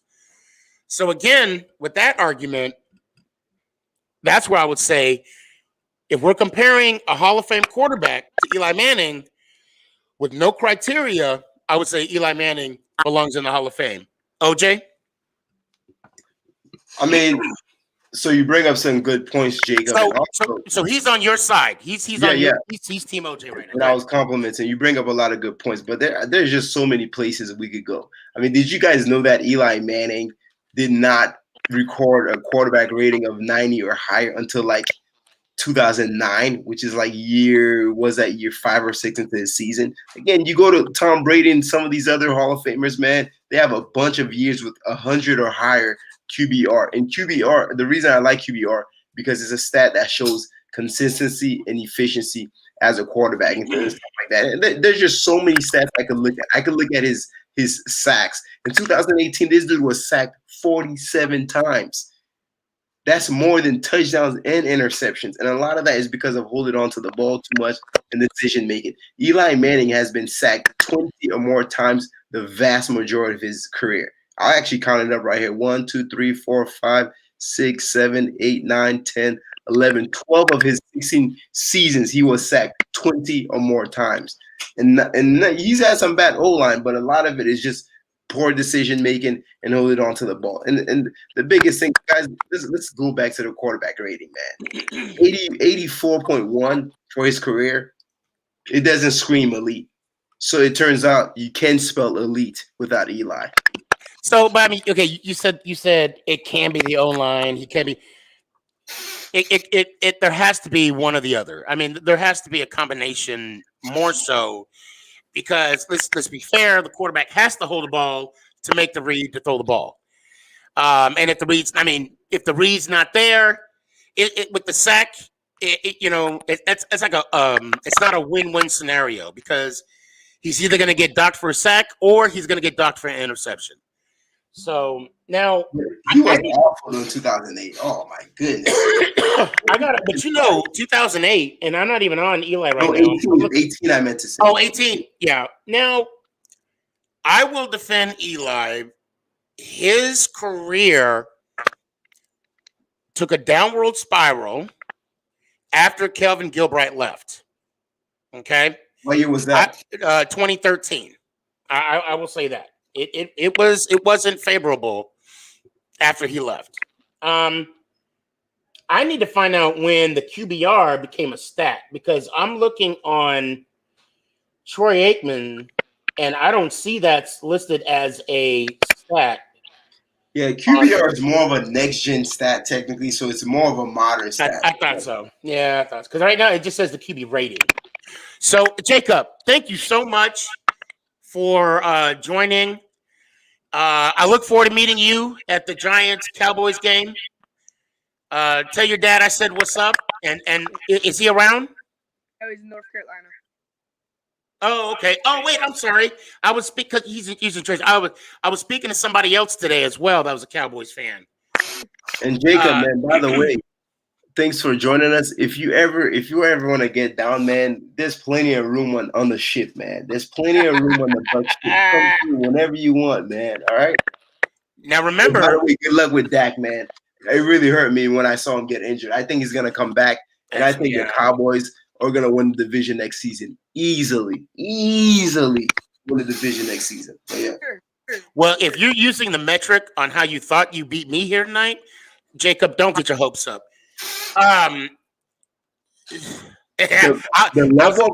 Okay, so I muted him right there. Prescott, Dak Prescott, where Dak Prescott is as a quarterback compared to all the other quarterbacks in the NFC East, it's not even close. It is the biggest margin in the entire NFL. Hey. Dak Prescott's quarterback play compared to his competition, his division, biggest margin in the NFL. Don't in the first 4 games and still beating the NFL in yards after when he wasn't playing for. Okay. Well, now pause because you guys were playing from behind. That's one, and two, you were one special team play away for being 0-4. Jacob, thank you so much for showing. I do appreciate your love. But now, just so you know, being on the show, we have a criteria and a standard. Everybody says it. You have to say my outro. Let me hear it one time. Go Giants. Right? Yeah, it's let's go Giants, and then go ahead. Ow! Well, you got to say it all together. Go Giants. Ow. There we go. I hear the pain, and that's all I wanted. I hear the pain. You have a good one, sir. Oh, man, this dude right here. I'm gonna bring him on. So I set him up last time. I set him up real good last time. I'm not gonna do it to him today. This young brother right here, ladies and gentlemen, Young K. Yo, how's everything going? Good. What's up with you? Nothing much. But yeah, Eli's a Hall of Famer, no doubt about it. I'm saying it as a Cowboy fan, dude. He's a 2-time Super Bowl champion, 2-time Super Bowl MVP. So I've heard MVP, and he's 7th in all-time passing yards. There's no question. He's a Hall of Famer. Like, come on. But the Troy Aikman part, they played in different eras. Yeah, I mean that's a valid point. That's I mean, Man. but the thing about and I'll say the thing about eras that's like the Bill Russell, Jordan argument, right? Yeah. It holds water, but it is what it is.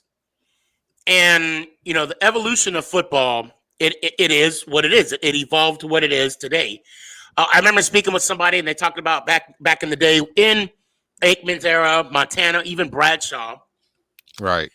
Now it's more of a pass happy league. Well, I mean, now back then they played with leather helmets. So, but you have to talk and discuss what's on paper and like we said, OJ and myself, and even you, I think we talked about, eye candy, what we saw. What's fascinating? What's fascinating is that in our conversation for an hour, and then now this is the third person that's come on here, I have yet to hear an argument for Eli being a Hall of Famer aside from longevity or rings. I've yet to hear it. I've yet. I mean, meanwhile, there's at least 10 things I can talk about as to why he's not. But I hear two themes: rings and longevity. Because it's facts. Because Eli, it's part of the totality. I'm sorry. Go ahead. Young Cash. So two variables is the totality, but we're gonna ignore 15 because I could bring you 15 variables. You're bringing me 2. I mean, Eli Manning is a Hall of Famer. He is a true leader of men and will go down as a 2-time Super Bowl champion and a 2-time Super Bowl MVP. He led his team to a Super Bowl 2 times, and he's beat. He had one of the greatest defenses the NFL has ever seen. A lot of Super Bowl teams had great defense. Like I told you, the 72 Dolphins, no-name defense. The 85 Bears, the 2007 Baltimore. A lot of Super Bowl champion teams have great defenses. Yeah, but most guys. So you mentioned Baltimore. Flacco's not a Hall of Famer to me. He's not. The problem with Flacco, he doesn't have the numbers. He doesn't have the stats to back him up. And the only reason why I would say Rivers is a quarterback, a Hall of Famer, is because he has the numbers to back him up. I mean, and then we can say longevity. I mean, we can't say that. But I think Rivers is even worse than Eli, bro. And people are going to hate me for that one. Because Rivers had way more talent than Eli Manning. Eli Manning did more with less than Phillip Rivers. Listen, do you guys know that in 2010, Phillip Rivers had the number 1 ranked defense and number 1 ranked offense? I'm talking about Sean Marion, LaDainian Tomlinson, like Antonio Gates, like Vincent Jack. But that's a whole nother story, man. But yeah, rings. So I guess Brad Johnson's a Hall of Famer too, right? What? How many you got? One. He got one, right? Yeah, he got one. Was he Super Bowl MVP? I don't think so. I think that was Dwight. No, he wasn't. No, it was Brooks. I think Brooks. It wasn't Brooks. It was either Dexter Jackson or Smith. It was someone from the secondary. It was either Dexter Jackson or Smith. But again, I think you guys are saying the rings and you're not giving any consideration to that defense, man. Like that Giants defense, again, I've been watching NFL since 1999. That Giants defense is a top 5 defense in the past 30 years, easily. When you think of the Giants defense, you think of the Giants defense, the Bucs defense in 01, the Ravens defense 03, the Legion of Boom with Seattle, and then you think of the Denver. Those are the best defenses, man. Great. Like if you look at Justin Tuck's stat line, those 2 Super Bowls, man, Justin Tuck outplayed Eli Manning, man. Eli Manning's stats wasn't crazy, but this is what happens in the Super Bowl. It's so hard to give it to a defensive player. By default, it's gonna go to the quarterback. Eli Manning didn't light up the scoreboard. Look, go back to the Super Bowls, man. He didn't light it up, but he's the default Super Bowl guy. Neither did Brady, though. Brady didn't light it up either. Brady lighted it. But Eli threw the 2 touchdowns. So hold on, Sneaky. Brady didn't light it up once in 6 Super Bowl victories. He didn't light it up once. That's what you're saying? Twice. He didn't light it up twice. That's 2 times more. That's 2 more times than Eli Manning. I'll tell you that. But that's the point I'm trying to make. You're saying Eli didn't light it up, and I'm saying nor did Brady. That's the point I'm trying to make. All I know is Dak Prescott is a future Hall of Famer. Killer fan. It's too early, and I'm not saying that because I hate the Cowboys, because God knows I do. Because that's like me saying, well, I won't even say it.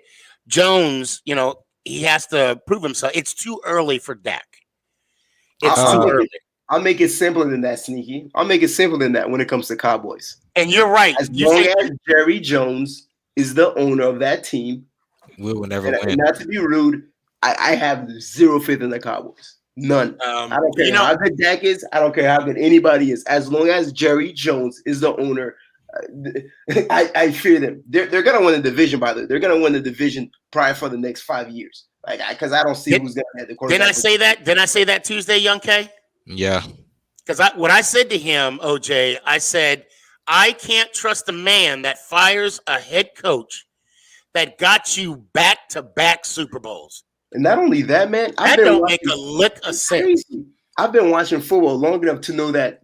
What's his name? What's the Cowboys coach? Mike McCarthy. He's a terrible coach. When he coached the Packers, their offense was the most stagnant in the entire league. So what do the Cowboys do? Oh yeah, McCarthy, come and play. No, like Jason Garrett is a much better coach. I get they have to change whatever, man, but that's my opinion on the Cowboys. And I'm not even a Cowboys. Actually, I do hate the Cowboys, but I'm not a hater. I hate them, but I'm not a hater. The Cowboys offense is pretty stacked too. We got, hopefully we will have Dak Prescott next year. We did have Dak this year. We have Michael Gallup. Yeah, man, you got two studs, and you're running back. You got Zeke, and what's the name of the other guy? The other running back. Jeez, I forgot his name. Tony Pollard. Yeah, I don't like fantasy Pollard, Gallup. Yeah, you guys are stacked on offense, man. Yeah, we just need to get our defense together. Best linemen in the league, but. And you said, I'm sorry, guys. I didn't eat dinner. I'm starving. You said Dexter Jackson, right? I think so. I think it was him. Yeah, you're right. For some reason, I was thinking it was Brooks, that middle linebacker. For some reason, I don't know why. That year. He won the what? Defensive Player of the Year. Oh, okay. Yeah, you probably mistaken it for that. Young K, do you got any questions for us? Nah, not right now. Hey, if anybody's still watching, please go follow this brother Young K 423.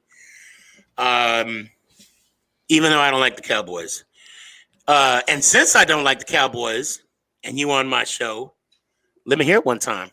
Let's go Giants! Ow! Oh, that pain feels so good. I'll holler at you. All right then. And don't think I forgot. Hey, you didn't reply back. You didn't reply yet. Don't worry. Patience is a virtue. I'll holler at you, man. Be good. Be good. All right, then. Hey, if anything, I'll see you Tuesday. All right. I got one more guest, then I got to head out. Sneak. Oh, yeah, because it's late. It's late. Okay. This has been so fun. I think you're up 3-1 on the Oh, I mean, even if I wasn't, I still won. I don't even know what you're talking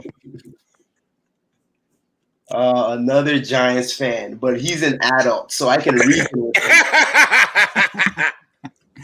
I'll let you guys OJ, go at it. OJ, I'm a big fan, bro. Thank you. Appreciate it. But I will say this. You an Eli hater. Just say it. Just say it. To be in all honesty, man, I'm being completely honest with you. I have no qualms of saying it. I'm a hater of a person. I'm honestly not. By the way, did you listen to the whole thing? I don't know how much you saw. Nah, I had to get on late. I was having a conversation with my son. I'm sorry about that. Gotcha. But basically, and I'll give you a brief synopsis of essentially what I was arguing. My main argument was that Eli Manning, when you look at his stats in totality, holistically, his stats speaks of mediocrity. 7 winning seasons, 7 losing seasons, and I believe 2 seasons he was 8-8. 117 wins, 117 losses. But my biggest thing, the biggest contention I have against the notion that he's worthy of Hall of Fame is that not at any point in his career did we ever consider Eli Manning to be like a top 5 quarterback, one of the best. And it speaks, and we see that because he never won an MVP. He was never an NFL All-Pro, none of that stuff. And I think those things are important. And to me, if you're going to be in the Hall of Fame, can I say that you were very dominant in your position? And I cannot really say that with Eli. So those are and I'll be honest with you, Eli Manning, he's a class act. He's one of the most like the high character guys in the entire. So personally, I have 0 problems with him, and I love the fact that this guy could be down 55 to zip, the same stoic face. So in all honesty, I'm not a hater, man, on Eli. No, I'm just pulling your chain a little bit. But in all honesty, I don't disagree with everything you're saying. The difference between what you're saying and what we're trying to accomplish here about Eli being in the Hall of Fame, is he worthy? Here's where I think it differs on the way you're thinking, on the way Sneaky's thinking, and on the way a lot of people are thinking about this. I agree with the stats that you're bringing up. I also agree with the stats that Sneaky's bringing up. Here's where I think it differentiates. When you change the conversation from, is Eli worthy of the Hall of Fame? What I would change it to is, and this is my opinion as a Giants fan, and it has no bias in what I'm about to say, is that's the difference between Eli being a first ballot Hall of Famer or just in the Fall Hall of Fame. I don't think that Eli is a first ballot Hall of Famer, but I do believe he's going to be there. That's excellent. Actually, I 100% agree with you. I told Sneaky this, and actually, so we could get into this a little bit, right? So I told him I think he's going to be probably like 3rd or 4th ballot. He's definitely going to be 4th or 5th. But I don't know, man. I guess fundamentally, I've always had an issue with the notion that, this time around, we've reviewed your stats. Now you're not going to make it. This second time, you're still not there. So it's like, if you didn't make it the first 2 times, what is it about time that's making someone not all of a sudden a Hall of Fame? So that's where, to me, it's not clear cut, right? Like, so. And to me, the reason it is, and then this is probably a little bit of my Giants bias, is that, number one, he's coming from one of the top organizations in football, and he's carried that organization, good year or bad years. The Giants have put fans in the seats, no matter how bad the seasons have been, have put fans in the seats basically and solely on Eli's back. I know that doesn't get you in the Hall of Fame. That's not what I mean. That's a good point, though. Yeah. But having talked about the fact that Eli does have some really, really good stats, and he has some, like you said, mediocre stats. And I do put Eli in a category where he's not mediocre, but he's not elite, because I never considered Eli elite. I've always waited for that season to come for Eli. Where I put him at is does he have the stats? I believe he does. And what I think puts him over the top, though, is those 2 rings. And what puts him over the top even more to be a Hall of Famer is not just the 2 rings, because clearly anybody can win. Brad Johnson, Joe Flacco, guys like Trent Dilfer, guys like that. What puts him over the top is the 2 Super Bowl MVPs. That gets him in my book, hands down. Now, again, the conversation starts with his good stats. The talking about him being 2nd round, 3rd round Hall of Famer is where the 2 Super Bowls come in. The thing that gets him in is all that combined, and then the 2 MVPs. Yeah. That's where I think it comes in at. Man, I'm not gonna lie. You brought up the best points, because you're framing your entire argument contingent upon, do his stats and his accomplishment merit a Hall of Fame induction, given what has been accepted, if you're making a comparison of his stats and what's been accepted. And if that's the case, man, I have no arguments there. And to be completely honest with you, my argument was never, I felt like they're probably going to put him in, but it was more like, should they, or is he deserving of such? So, no, I agree with you. I don't think he's not deserving, but at the same time, and this is where I posted earlier before I actually got on, that it is an opinion-based thing, because we can sit here and argue till we're all blue in the face. When the NFL decides, none of this what we're doing right now matter. Gotcha. But I got one more question for you guys, or both of you guys could answer it. And I guess fundamentally, I'm just not comfortable with,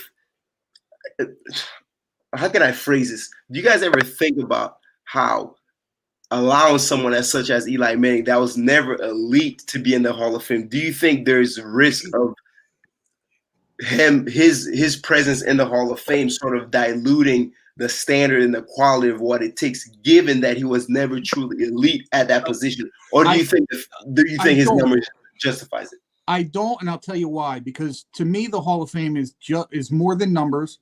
It's more than Super Bowls. It's more than Super Bowl MVPs. I think that's 50% of it. The other 50% is the kind of man he was off the field. And everybody knows Eli was top notch and was elite off the field. Facts. I can't. Stephen A. Smith said the exact same thing. So, and I don't agree with a lot of what he says. Neither do I. Yeah. Well, and I didn't bring up Man of the Year award. I mean, it is a prestige award, and he is a winner of that. But I mean, and that is his actions doing, off the field. Yeah. But I wanted to focus on the field, and I didn't want to take away from him by not bringing that up. You keep mentioning the word elite. Elite. To be fair,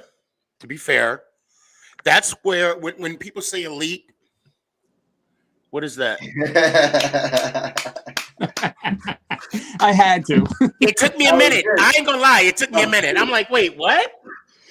That was good. So, elite is that's where, and you brought it up before. You brought it up about it being subjective and biased.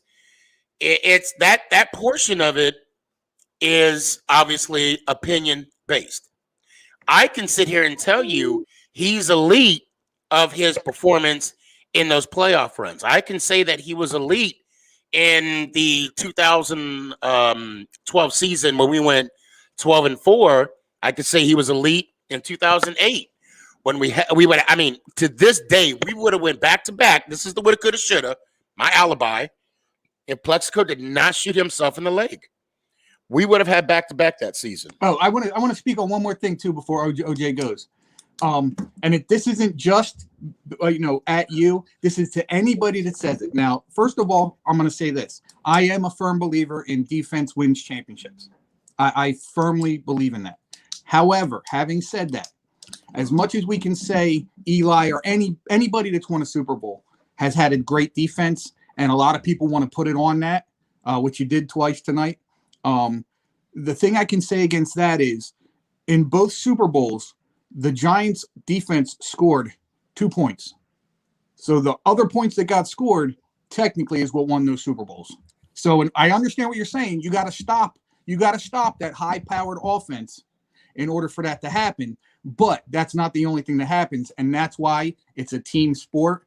And that's why you need a good offense as well as a great defense. 100%. But I mean, I think it's harder to quantify the impact of a defense than offense, right? Because if Justin Tuck gets a forced fumble, which he had at least one forced fumble in both of the Super Bowls, now all of a sudden, for the most part, even if Patriots recover, that's the end of a drive. If Justin Tuck gets a sack, the drive just kind of ended. Now you give the ball back to the offense. So, your point is well stated. And I get what you're saying, and I agree with you. But again, it goes back to when it comes to the Super Bowl. And again, we throw that out there all the time. I do it myself. You can't win a Super Bowl without a great defense. Yeah. But what we fail to remember is that the Super Bowl is different from regular season games. Not so much playoff games, but it is definitely different in regular season games where the Super Bowl is pitting the best against the best. And in that situation, it's really a 50-50 thing, because if the offense don't do their part, you could lose. If the defense don't do their part, you can lose. So when they're both clicking like that, that's what presents your winner. And I'll be honest with you, I was a little strong tonight with the whole Super Bowl thing, because a lot of times I just don't feel like Giants fans give enough credit to the defense, particularly Justin Tuck. Oh no, I don't. I'm a defensive guy, man. Yeah. And this is just from my overall experience for over years of dealing with like Giants fans, and I deal with them a lot because I have more friends that are Giants fans than probably any other. But just living in Tampa in general, man, that whole Southeast, that's why I hate the entire NFC East, man. Giants fans, Eagles fans, they're everywhere around here. So, but ultimately, I will give the Lions share of credit to Eli because that quarterback position is the most important variable on the field. Like it's really that simple. No, you're right. You're right. I agree with you. And by the way, I do not hate Tom Brady. I'm a Michigan fan, so Tom Brady's always going to be the man to me. That's what's up because he's been getting a lot of hate lately. Oh, yeah. Now I will say, and I know when we were talking earlier, I had mentioned in 2013, Kevin Gilbride left, and that was Eli's longtime offensive coordinator. Now, from 2004 to 2012, when he was there, I didn't do from 13 and after he left, I didn't do any of those numbers, but he was 78-57 with Kelvin Gilbride as his offensive coordinator. And we all know, I mean, that's still not a great record, but it's good. Well, it's more than 500. Oh, you yeah. know, and again, with the playoff wins, collectively, about 500, that's good, right? he is. Well, I mean, and when you look at his stats, like statistically, you can see the drop off. You can see now. We were talking about defense, and Ant, of course, you can stick around for later. I probably have to let you go here in a sec. That's cool. I just lost my train of thought. And by the way, this is completely random, but I used to think defense wins championship, but I don't know that that's the case anymore. With these offenses, man, like Chiefs, the offense of the Chiefs, man, I don't care what what are you gonna do with that? Like, what do you do with the Chiefs offense, man? So it's getting crazy, man. The evolution of the NFL offense. We'll find out in a couple weeks because they're missing two big offensive linemen right now, and from what I heard, they don't know if they're coming back for the Super Bowl. Well, one is out. One is Achilles. Fisher, right? Fisher's out. I think so. Yeah. I'm scared, man. I'll be honest with you, as a Bucs fan, oh my god, that is prolific. That offense. If anything should give you nightmares, is the fact that the defensive coordinator that you guys faced in 2007 is the same Kansas City defensive coordinator this year, and that's in Steve Spagnuolo. Well, you mean not that Tampa saw, that Tom Brady saw. Oh, Tom Brady. Yes, I'm sorry. Yes, I'm sorry. Oh, and I had it right there again, and then I lost it. You gotta start writing stuff down. I'm getting old. Before you leave, let me ask you, who do you have for that? Obviously, this is my first time interacting with you, but just shortly speak with you, I can tell your knowledge is up there. Who do you have for the Super Bowl, Chiefs and Bucs? I'm picking Kansas City. I don't have a favorite, but I'm picking Kansas City because the one thing that scares me about Tampa is your secondary is suspect. No, it's more than suspect. It's bad, man. You can say it's bad, man. That's where I think the difference. If Brady can stick and they can put up some points, Tampa has a chance. But I got it. I mean, right now I got Kansas City by at least 6. Yeah. Here we got McNugget. Yeah, Eric Fisher. Fisher's out. It's Fisher. Yeah. Okay. Yeah, that's big because I think he's their best offensive lineman. Yeah, I mean, you saw the difference of what happened when David Bakhtiari didn't play for the Packers. So yeah, that's big. Yeah. Hey, follow me on TikTok, bro. Is your name Big Blue Ant? It'll be Big Blue Ant 72. Big Blue Ant 72. Okay, got you. I got you. As soon as we're done with this, I'll follow you. Got you, bro. Appreciate it. Hey, Ant, love you, brother. Love you too, man. You gonna stick around? Yeah, I'll stick around. Okay. All right. Let me hear it one time. Let's go, Giants. Ow! All right. I've been holding off on this, but he is the best dressed Giant fan. Hold on. Hold that up again. Hold that up again. Okay. Can you put that on TikTok and tag me in that, please? I definitely want to duet that. I got you. Okay. Much love. It's a good thing I have a twin brother, man. I'm just gonna say that. That's my brother. I do too. Actually, I don't. See, this is OJ. This is why I hate. This is why I hate this. Look how clean he looked, man. I hate this motherfucker. That's a nice fitted. Appreciate it, OJ, man. Appreciate it, man. You a great debater. I give you props. Much props. Thank you, man. Appreciate it. Yeah. So I mean, my gripe is I just have a question for you. Just a quick question because I know you got to be Sure. You're saying like Eli's not elite, correct? You don't consider him elite quarterback.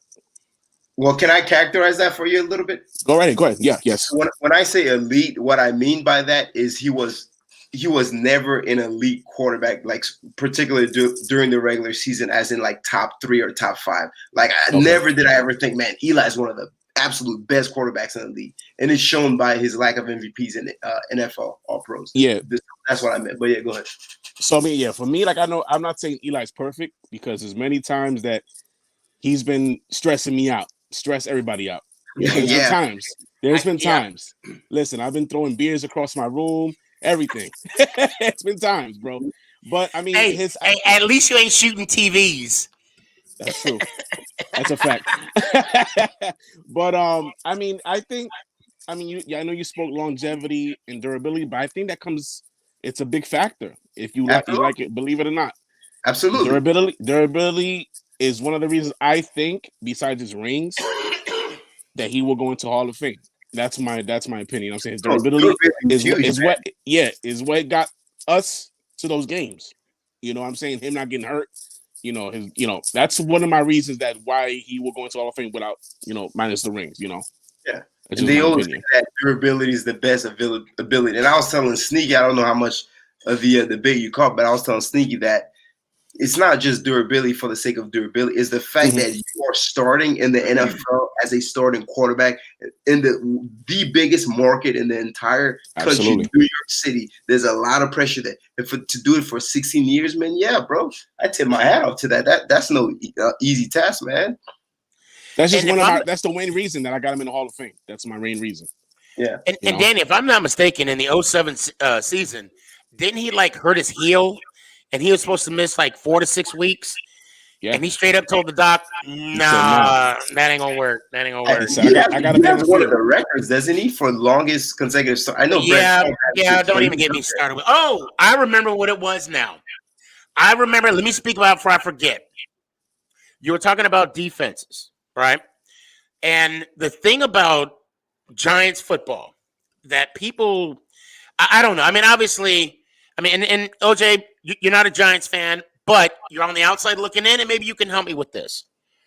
When you hear New York Football Giants, what's the first thing that comes to mind?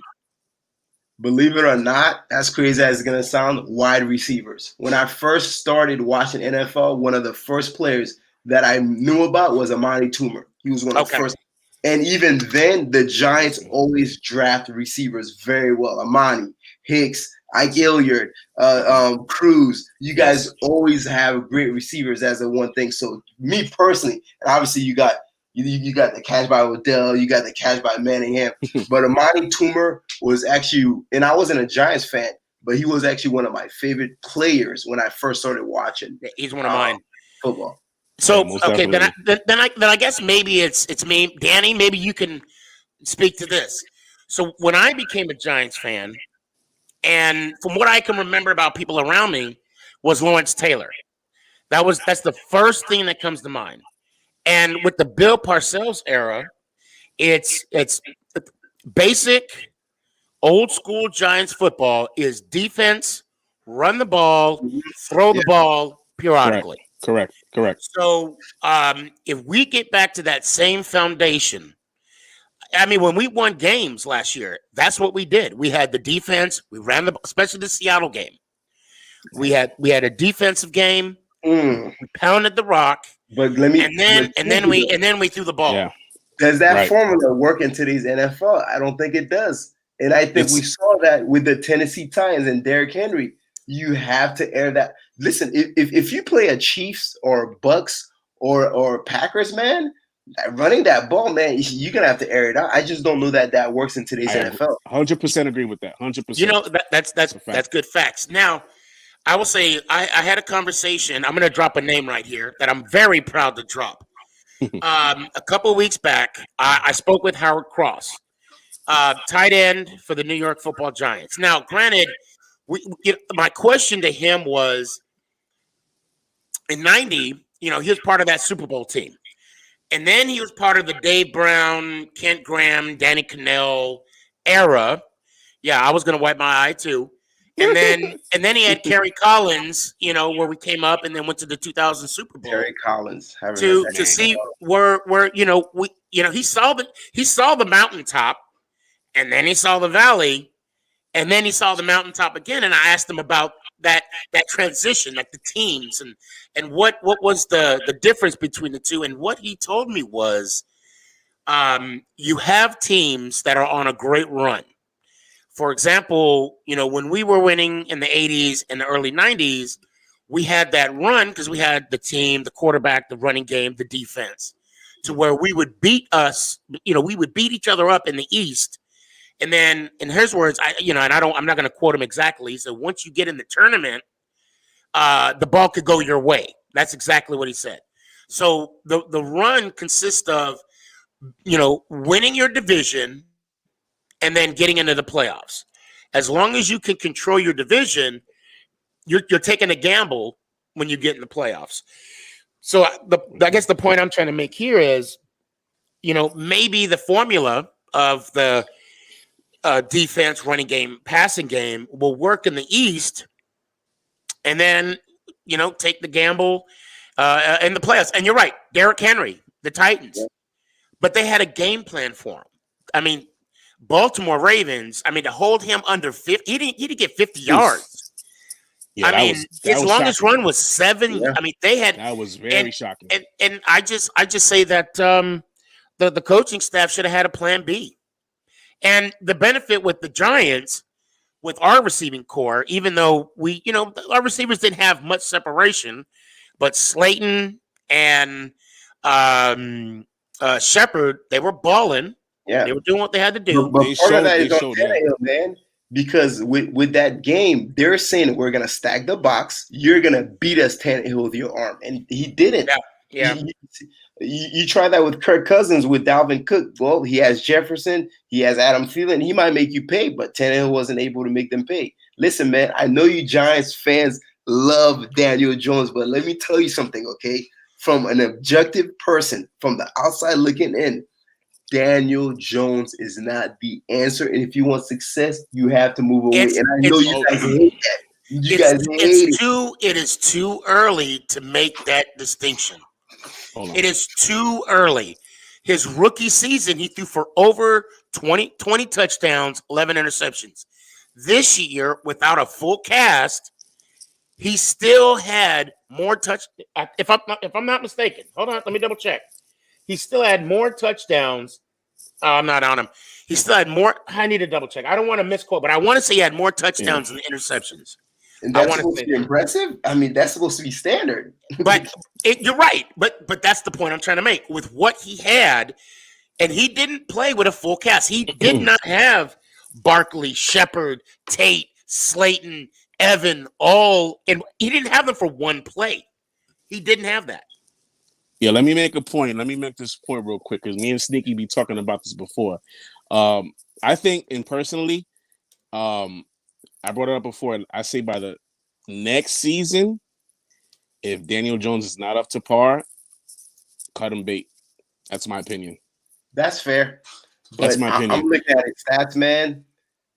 Oh my goodness, 11. Yeah, it's been rough. It's been rough, man. Yeah. And I say this, man. By the third year, you should be a rookie quarterback should already know, his place. You know what I'm saying? By his third year, he should know what to do. Yeah, especially when you have someone like you know what it is, man. People like Justin Herbert makes it worse for rookie quarterbacks because they're making that the new standard. Justin Herbert had a crazy year. Like that thing was awesome, man. You know what I'm saying? So I for the sake of Giants fan, I just hope you guys don't make the mistake that the Bucs made. I feel like the Bucs held on to Jameis way too long. He was just good enough, but not terrible enough to kind of keep him. So when you get to that little sweet spot where it's like, well, we'll just give him one more year. Well, I think the Giants should have a defined expectation. This is where you need to get it. If you're not there, then we have to cut bait. But so I got to give a shout out to Sandy. This first time I'm seeing you. Thank you so much for watching. I do agree to a point. He has one more year to prove it to me. He has not. He is not a clutch quarterback to me. Now I will say this, and this is where Danny and I, and some Giants fans will agree with me, some Giants fans won't. And this is a big if Garrett was on the team last year, then I would say yes. If the third year, that will be his evaluation year. But the fact that this is his first year with Garrett with no training camp, preseason games, and granted, it affected all 32 teams the same way. But in this sense, it was under a new system, new coaching, brand new coaching staff, rookie coach. And I think Daniel Jones did what he would normally do. He brought out the best in the players as he could. And next year, I'm excited for next year. Can I say something real quick? Oh, go ahead, OJ. OJ. Honestly, man, I think the best thing, I wish I could have a conversation with, and obviously I don't know more football than their offensive coordinator, right, Jason Garrett, but they need to simplify the game for Daniel Jones. He should not be throwing long throws on first down. The first down, it should be a receiver screen, something quick, get his confidence up. He sees that the receiver, okay. Yep. Slow the game down for him, make it more simple for him. But the biggest thing with Daniel Jones is his turnovers, man. He has all the tools. The dude is fast, he's strong, he's big, he has all the arm talent, but it's his decision making, man. And that's the big. If he can limit the turnovers, man. I mean, the dude has no weakness. Can we admit that? Not physically, at least. Yeah, guy's big, man. Guy's big. But now, go ahead. No, Danny, it's your turn to talk. No, it's all right. What I was saying is because there's a lot of pressure on him because Gettleman picked him at 6. That was a stretch. Mm-hmm. I believe he would have been there at 17. Honestly, I don't. I 100% agree. I 100% agree. He would have been there at 17. Agree, the consensus agrees. I mean, and now since he got picked at 6, that pressure is on him. That's why 3rd year. Yeah, you're not up to par. You got to cut bait. It is New York. I think people forget, man. It's New York City, man. I know with COVID, there's not as many fans, but you're playing in the Mecca of America, man. So there's that added variable of the pressure that comes with playing from New York, man. That most of the rookie quarterbacks don't have to deal with, or second-year quarterback, or whatever. So, but yeah, man, I have to head out. Sneaky G, this was man. I'll be a regular member. Oh yeah, that's right. It's 11 right now where you're at. Okay. Yeah. Hey man, it's been a pleasure. Good talking to you, Danny. Yeah. Pleasure meeting you, I kept it on your throat, and I hope you take this loss well. Every dog has its day, and it's okay. It's okay. Yeah. And if you ever want to Super Bowl, if you ever want to hug it out, I'm okay with that as well. I'm all right as well. I just hope you guys are ruined for the GOAT, man. That's it. That's all I can ask for. Man. So only because Spags is on KC, I gotta stick with KC. That's the only reason why. I like Brady, and you and I will talk later because I do want to talk about the Flakegate. Maybe even have you on again. But I'm not going to tell you which way I'm going. But I do say before you go, I thought you were running away from me. No. I just wanted to grab this real quick. I wanted to grab this. You know what this is? It's a unicorn, and unicorns don't exist. Neither does Eli Manning making the Hall of Fame. Well, you should bring that unicorn back because I will be that representation of that unicorn because I brought it to that ass today. But before you go, let me hear it one time. Let's go, Giants! Ow! There was no pain in my voice. Okay, man. Take it easy, fellas. Hey, man, I appreciate you. Hey, Danny, let me hear it one time, and I'm gonna. I know you ain't going anywhere. No, I'm gonna stay here, brother. You know me. Yeah, let me hear you. All right, let's go, Giants! Ow! I'll holler at you in a minute. Nick, is this the first time?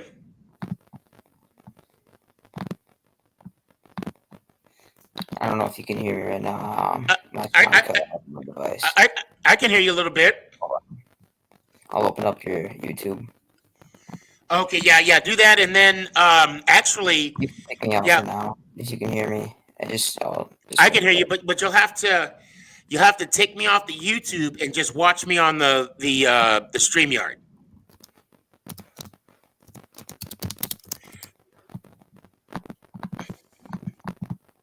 Or you're gonna hear the echo if we don't. Want me to come back to you?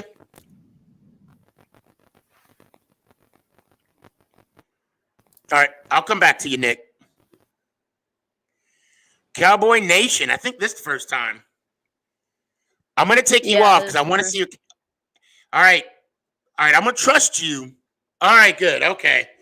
I didn't want to. Whoa, shoot. I'm sorry. Hold on. That was my fault. Nope. That was my bad. I didn't because we're live. We're live right now, and I didn't want something else on which ain't supposed to be on. So, Yeah. What's going on, man? Good. Yes, nothing much. I do think Eli should be a Hall of Famer, though. Yeah, I appreciate that. Because if you look at Big Ben in the Hall of Fame, or if you want him in the Hall of Fame, you got to put Eli in there. Because when Big Ben was in the Super Bowl, he had the worst QBR as a right. Super Bowl. Yes. Wasn't he like 9 for 21 or something in the first one? Yeah. It was horrible. It was like 20 point. 21. I would say this. He played so bad that Heinz Ward had a receiver had to throw the ball. That's how bad he played. Yeah, he didn't play good. Heinz Ward caught the ball.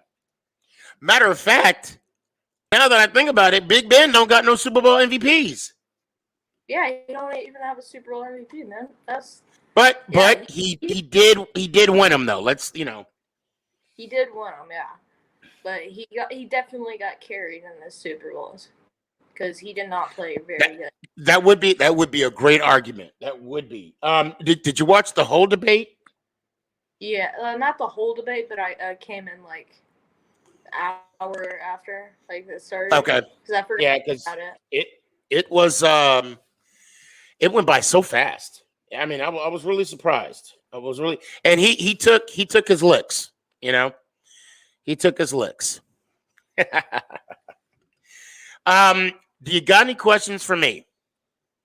Who do you think's gonna win Comeback Player of the Year next year? I don't know. There's I so many. I was gonna say I think you're insinuating something, but I do want to see who, because Barkley will be on that list too now.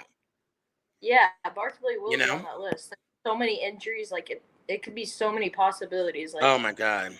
Christian McCaffrey didn't play the whole season. He played very bad because he played 2 or 3 games. Could be Dak Prescott. He broke his ankle. It could be Saquon, Nick Bosa even. Yep. There's a lot. And what is it, half, if not all, of the defensive players on the 49ers? Yeah.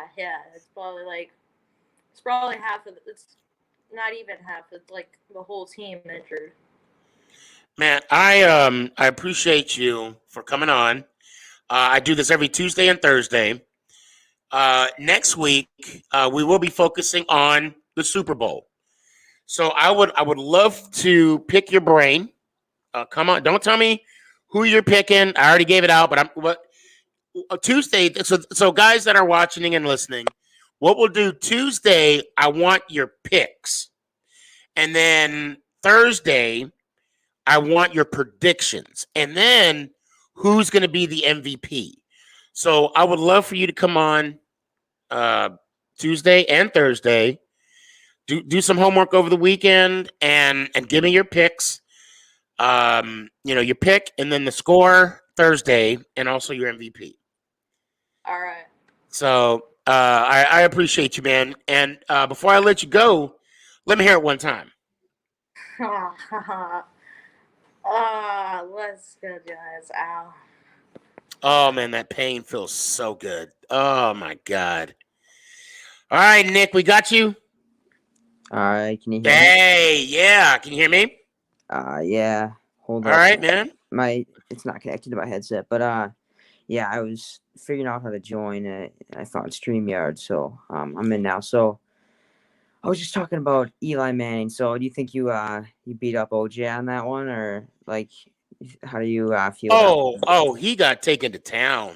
I mean, it was like a what do you call it? A backyard tough shed. Redheaded stepchild. Any redheaded stepchild, I do have love for you. I'm trying to think of all the analogies. See, okay, truth be told, um, we had a good conversation. To who says we won or lost? I'm gonna say I did, and obviously he's gonna say he did. Here we go. Backyard, backyard slam. I like that.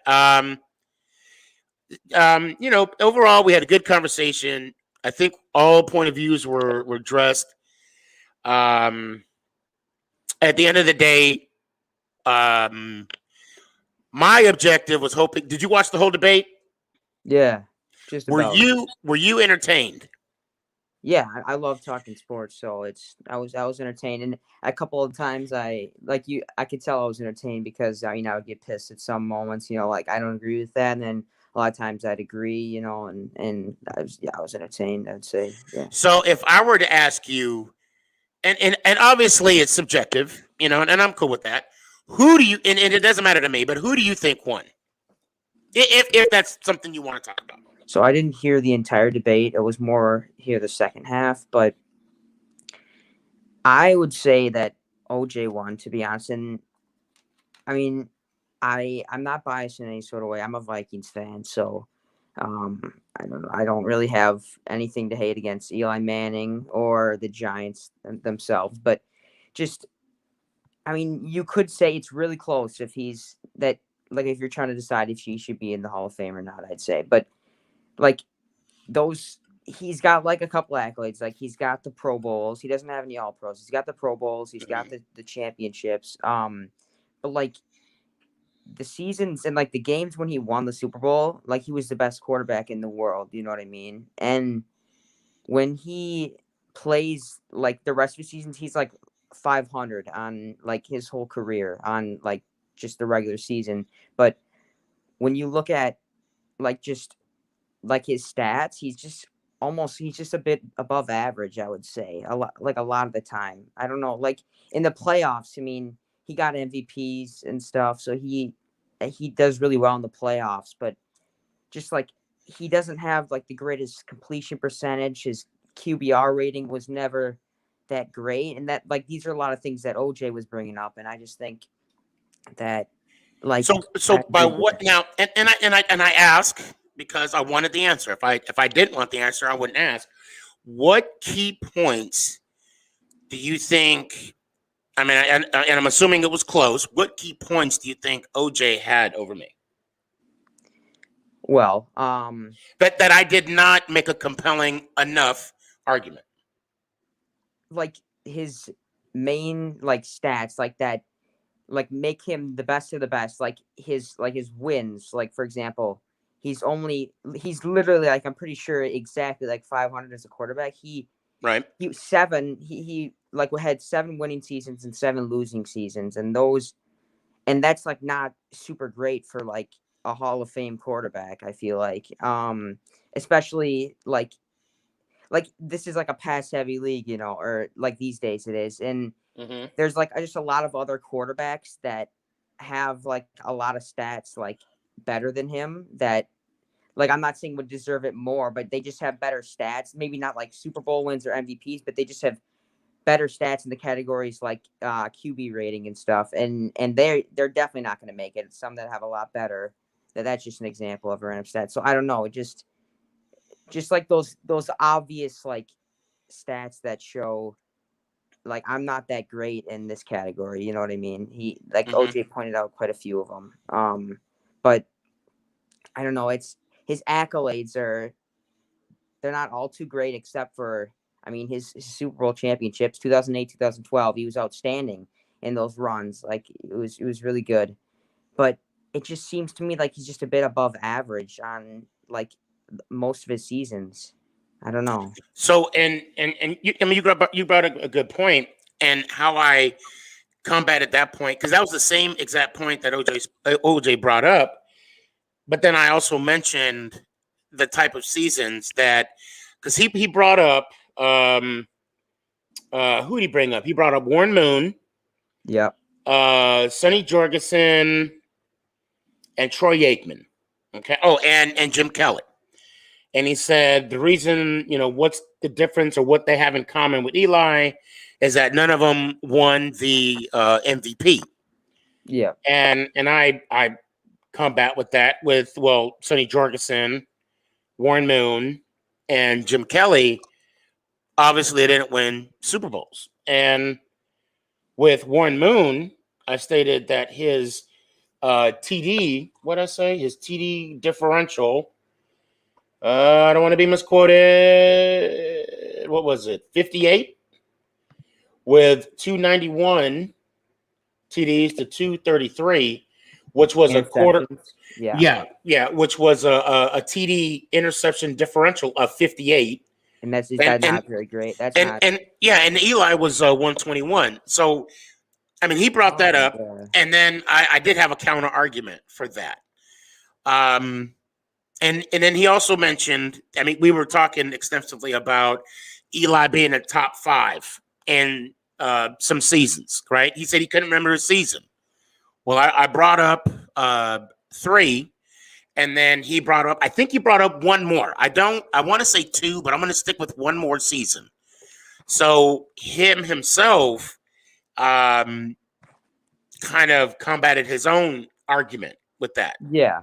So now I'm not saying I want you to say because that, to me, it doesn't matter in this, people say, people say what they want. I want people to be entertained. That's the main thing.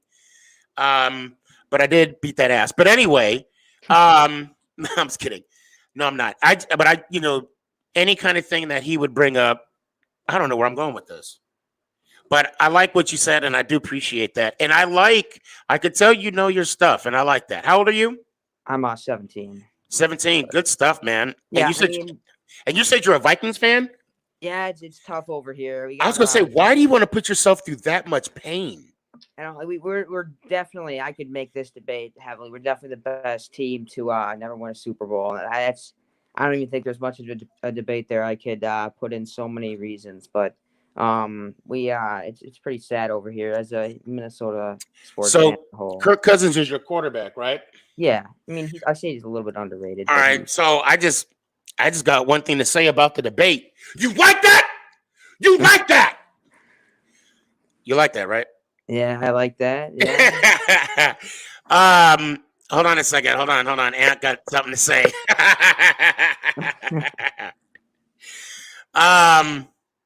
Nick, man, I appreciate you coming on.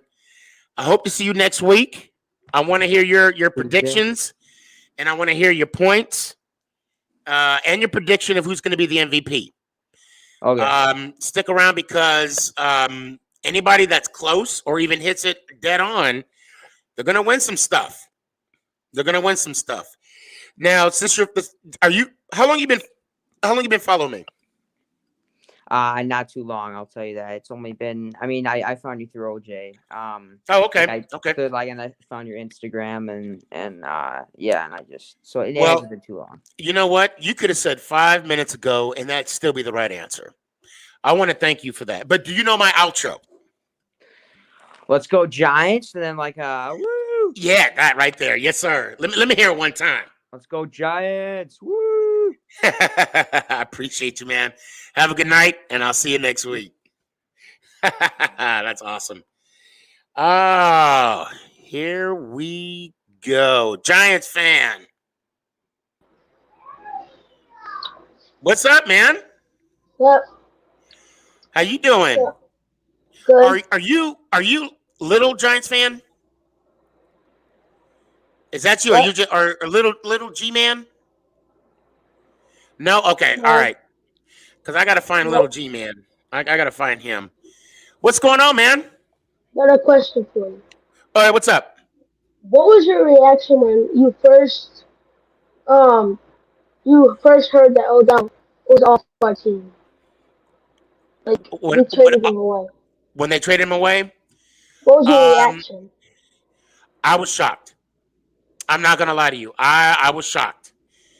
And but when reality, it's kind of like mourning. You know what I'm saying? It's like um when you rip the Band-Aid off, I was like, he did what? I literally wanted to go to Giants headquarters and start a coup. Legitimately, right? I wanted to storm the Capitol. No, I'm kidding. That's a joke. That's a joke. A bad joke because people did lose their lives. I apologize. I shouldn't have said that, but I wasn't happy. But then after, I mean, actually, it was like a couple days. It took me a couple days, to kind of just let it, kind of be like, okay, there has to be a reason. There has to be a reason. That's what I kept telling myself. It took a minute. It took a while. But then the moment Beckham started talking, I was done. I was like, Gettleman, good for you. It's an old video, so if you find it, you have to. It is on YouTube, by the way. Excuse me. I wanted Beckham to show us on the field why Gettleman made a mistake. Not through the media. And I still want him to do that. I still want him to show us why Gettleman, when I say he, I mean why Gettleman, he made a mistake and traded him. So to answer your question in a nutshell, I was shocked. I was pissed. But then the moment Beckham, the moment Beckham said that he sent me to Cleveland to die, I was done with him. What was your thought? I was mad and shocked same time because he was one of my favorite players on our team. I have his jersey. I did, but yeah, I don't know what happened to it. Yeah. I'm thinking about buying a Browns one for him. So I still like him as a player. He's your favorite. I mean, you know what? And if you want to, why not? It's your money. If but then again, do you still have a Beckham jersey? I'll tell you what. Find me on eBay. Not eBay. Find me on Instagram, and we'll talk. Okay. All right. So yeah. I'll tell you what. Find me on Instagram, and then we'll revisit this. But go ahead. I was going to say that I think Eli is a Hall of Famer. I think he's going to make it. I believe so too. And I wouldn't be surprised if he's a first ballot. I wouldn't be surprised. I'll tell you what. He better get in before Phillip Rivers. That's all I got to say. Yeah, for sure. But all right. Oh, hey, hold on. Here we go, Danny. You said you donated all your Odell jerseys to the thrift shop. So close, but yet so far away.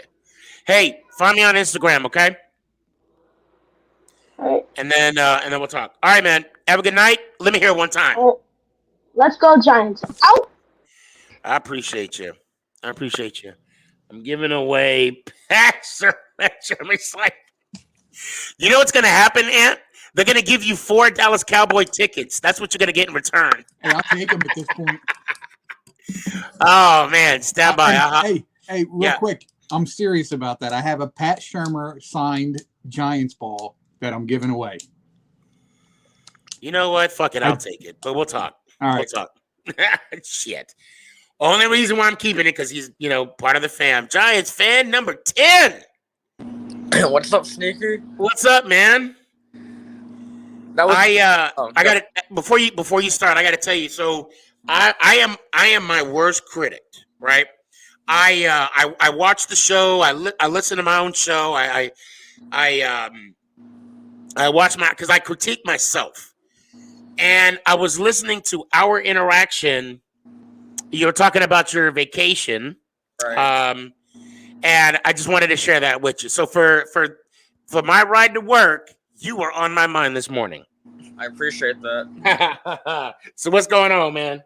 Nothing much. That was an amazing debate, by the way. I have to say that right off the bat. That like you and OJ brought off so many good points that I don't even I obviously I'm on the Giants side no matter what, but it's like I don't know who to. I mean, I agree with both of y'all. I think none of, to be honest, realistically, it was a tie. Me being biased, I'll say you win, but that's fair because we all know that I took it to that ass. Yes.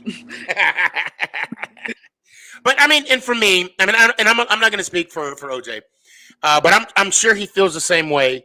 As long as the audience was entertained. Yep. That was the overall, and we didn't know what we were going to talk about. We kept that, we kept that wraps. It wasn't structured. When he brought up his idea, I was like, yeah, let's do it.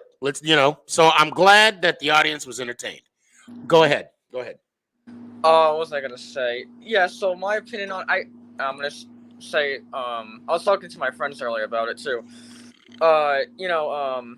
Which one of them is a Patriots fan, so you know how that's gonna go. But I said I think he deserves to be in the Hall of Fame. I made a TikTok about that too. You voted for Eli.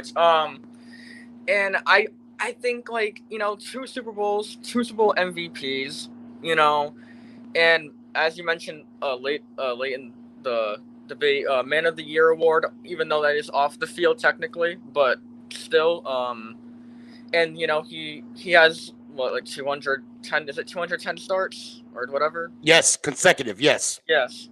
I think that is very hard to do. I know he wasn't top tier when he was starting, for all those starts, but still the fact that you still do that without getting injured or whatever, that is very hard to do, especially in a game of football.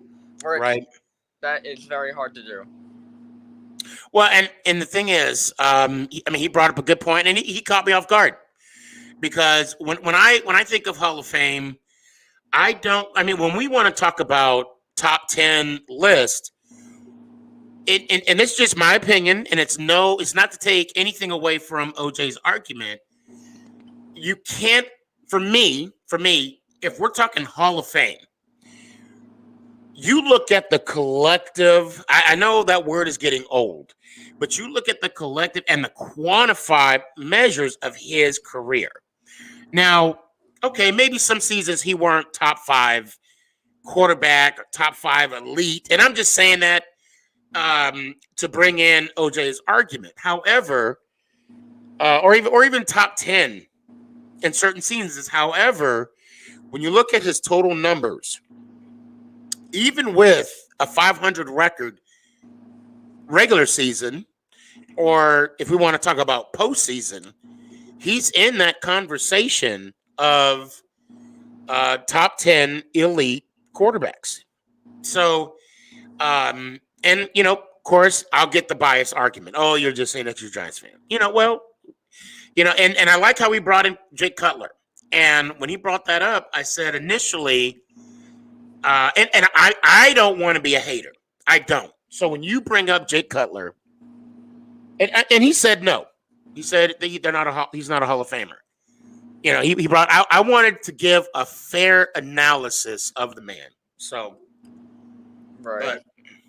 And he mentioned defenses too. When he said that, I was like, okay. Joe Montana had a great defense. Actually, he was on one of the greatest teams of all time. Mm-hmm. Brady had a defense too, if you think about it. Yep. Well, and then he I told him about the 72 Dolphins, the no-name defense. Yeah. Peyton Manning had a defense too. Denver. That was So I just think defenses, yeah, but at the same time, the offense needs to help out with that defense, and that's what our offense did. Mm-hmm. for us to win in the game with Seattle, which I honestly thought we were gonna lose. Like I obviously wanted us to win as a Giants fan, but like I'm just thinking like I don't know. I was like Russell Wilson. Oh no, but right. Our defense showed up. Oh man, definitely. I mean, Spagnuolo brought up a game plan, like he said, revolutionary. Yeah. Hey man, I'll see you Tuesday. I already know who your pick is going to be, but I'm really interesting. That's a good phrase to use right now. I'm really interested in who you think is going to be the MVP and what the score is. Yeah. So, that being said, I look forward to seeing you on Tuesday. And but for now, we'll just talk about Tuesday, and we'll worry about Thursday. All right. But until then, let me hear it one time. Wait. Let's go Giants. Ow! Good. I appreciate you. All right. It is time to do the damn thing. So before we get into it, I will say, like I was telling Giants fan number 10, I did listen to the last game or our last video, and I can't bring on more than 4. It's going to be tough. Yeah, it kind of that's when all starts getting glitchy.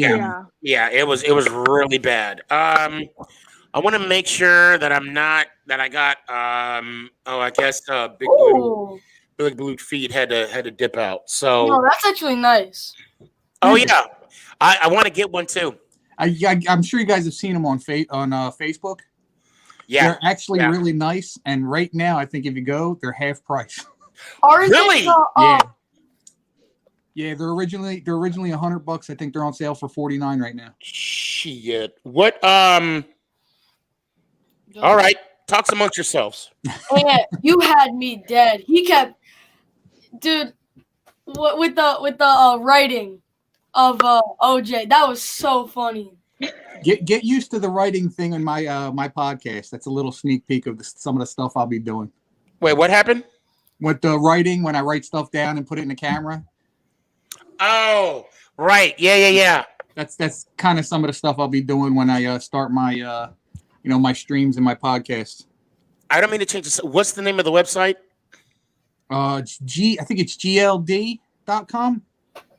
If you go on to Facebook, you might see some of the ads for it there. But I see DLD shop. Yeah, that's it. Okay. Oh. I think they're still on sale. They're really nice too. I thought they were going to be like cheesy, and I was like, because I was ready to send it back. But when it shows that they're they'll take returns with no extra charge and all that, I was like, can't hurt to try. Yeah, I wanted to get one. See, the thing is, for me, I respect people but I wanted to get one. I was waiting for them to come out, to be honest. And I shout out Capizzle. He has one. And I was like, damn it. Okay, I'm not going to get one. Nope, they're $99 still. Are they? Damn. What's funny? Well, no, the chain. They said the chain. It says save $50. Yeah, go to the football. To the charms. Well, no, I mean I'm on the charms itself. Well, yeah, the charms itself. They're $50. I can tell you right now, the chain I got on eBay. Oh, okay. Yeah. All right. I'm sorry. I had a squirrel moment. Yeah, no, because when I got mine, I wasn't able to get it. And I'm like, damn, they're on sale. So what I did was I went onto their chat because they have live chats. I went onto their chat and spoke to them. They're like, we can't offer you the price if it's still not on sale because the Giants was the only team they'd ran out of. So our fan base is buying them up. So Danny brought up a good point. I mean, I know I said only 4, but I think Danny would be the one that I would definitely break the rule for. But he's here in writing. He said, "Hey guys, just read an article just now that the Giants should aggressively trade for Deshaun Watson now. What do you guys think? Who wants to take this one first?" I just want to ask Danny, if you can, where did you get that from? Because I know there's a lot of how can I put it? Startup media bases that are posting that right now. And right now, because they don't have any credentials, I don't tend to listen to that too much. But there are a lot of sites out there that are saying stuff like that. So I'm not saying it's not true, but some of these sites you got to watch out for. Oh, that makes sense. That makes sense. I'm gonna go ahead. comment on that. Because I wanted to hear from the non-Giants fans, and then we'll chime in, Danny. Yeah. And shit. No, definitely. Oh, Danny just said something, but fan side, really? Oh, there's some legitimacy there. So the only reason I think the Giants should not trade for him is because if you see what Houston wants, it's crazy. The Giants will give it up. Think about this. Your first pick will be away. Your first round draft pick, DJ will be away. And you're going to send maybe 2 or another first round or 2 second round draft picks away. And I think that's too much. Don't get me wrong. He's a great quarterback. And with him only being 27 or 25, whatever he is, it's great. But I don't think – I think DJ can be – I think DJ can play good for you guys that you guys are not going to need Watson. I don't know. No, you could. McNugget, what you got? I agree. I'm just saying that you guys should not trade for him. I love Daniel Jones. But if I had to be honest, I'm leaning 70-30 that if they can make this trade happen without totally depleting us, I'm all for it. Listen, and I'm gonna just say this. P.S. If the Giants get Watson, it's gonna be a hard year. The thing I'm worried about is, the reason I don't think this happens is, if it does, we're not only going to be giving away draft picks here, but we're going to lose some of these players that we're trying to keep right now, such as Williams, Tomlinson, guys like that. Because if you look, Watson's getting, I believe it's 24 to 26 million a year is left on his contract per year. I don't, we would have to get rid of was it Flackwell, Mayo? I mean, there's I want to say there was Nate Soldiers, Hernandez. There's a lot of players we got to give up just for us to get up to 39 mil. And you best believe that Daniel Jones is going to be included in that trade. Yeah, he will. They're going to want something back for it. They're going to want a quarterback. Yeah. So. And a first round draft pick, and that. Listen, do I think Watson is a better quarterback than DJ? Yes. Do I think DJ can get there? Yes. The difference is, and this is where it weighs more, is that on a bad team, which looks good for us, on a bad team, Watson has proven he can be the man. DJ isn't there yet. That's the only thing. What makes you believe that Watson is the man? And I'm just asking. Because he's proven he can do it in Texas. The thing with Texas was, though, is they didn't have enough around him. They took his main guy. Yeah. I mean, that's a killer right there. You take the best receiver away from your quarterback, especially a quarterback like him, dude. That kills people. But he'll be in the same situation when he comes to the Giants. Now, even with now let's not forget.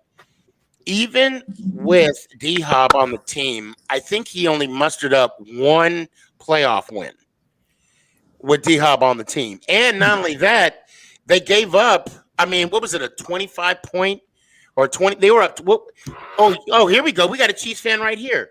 What was the score at when Houston came into town before the Chiefs had that comeback? Was it 21-0 or 24-0? I believe it was like 24, yeah. And I don't mean to put you on the spot, McNugget. I'm sorry. I didn't mean to do that. But you should know that. No, I'm kidding. But we also got to keep that in mind as well. And as hard for it is for me to say, I'm going to ride or die Danny. No, I'm with you. I'm with you because like I said, we're going to give up too much. Yeah. Oh, well, that too. Well, even the fact that we have to give up so much, I think it'll take us a step back. Not only because we're giving up so much, but what does that overall message say to future free agents? Oh yeah, we'll sign you, but if someone's good enough or better than you that we didn't have an opportunity to have, we're gonna trade you away. Yeah. Didn't we do that already with a player named Odell Beckham Jr.? We signed him to a multi-year. Well, over with $100 million. Beckham, yeah, but with Beckham, that happened with Beckham because we had a whole new regime. I mean, he had a couple seasons that were, a distraction. And that's what I'm saying. For that instance, you can't compare Jones to Beckham, especially with the work that Daniel Jones is putting in. Oh no, I'm not comparing to the situation. I'm just comparing what it was. Right. I'm gonna say this, and I don't.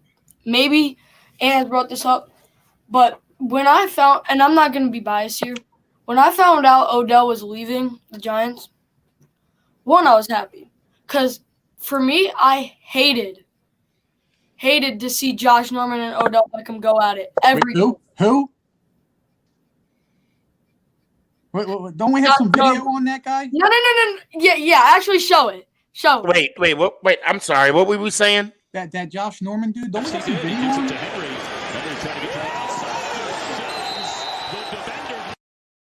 Oh, you mean that guy? Wait. Who are we talking about? Some guy that played for Buffalo and got slammed and airlifted by Derrick Henry, free of charge. But what was his name? Wait, was it like Josh? He did. He gives it to Henry. Henry trying to get that. Mama, there go that man again. You know what?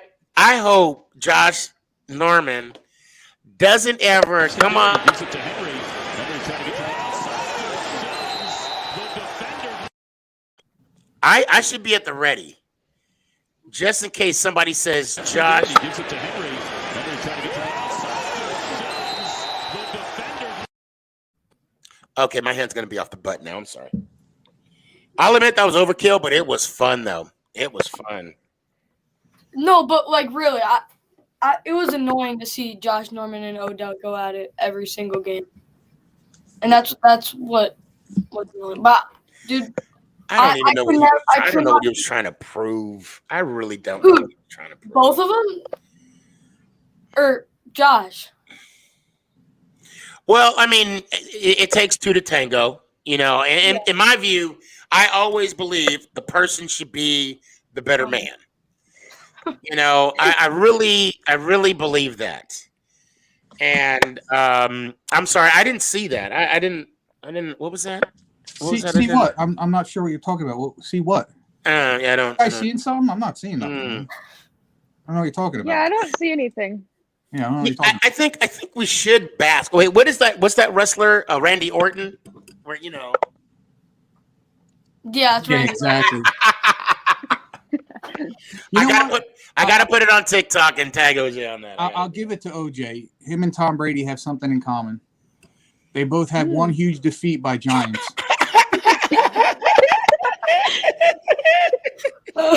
Funny how that turned out. I love it. I was gonna take the hat off just so he couldn't say I was a Giants fan. Oh yeah, no, he had to see it. You know what though? To be fair, OJ, I thought I was prepared because when you say Hall of Fame, you don't think individual seasons, and I liked his angle. Oh, yeah. So but see, I have an argument with that because to me, they don't look at individual seasons. They look at your overall stats. Yeah. Right. And then, like I said too, what a lot of people don't think about is when it comes to the Hall of Fame, they're not just looking at what you did on the field; they're looking at what you did off the field as well. Yeah. Oh wow! Not a lot of people know that. Okay. Larry brought up a good point, but I want to respond to him because he brought up a really, really good point. Oh, here we go. Welcome back, the cleanest man on Sneakyg podcast. Talk about making it count.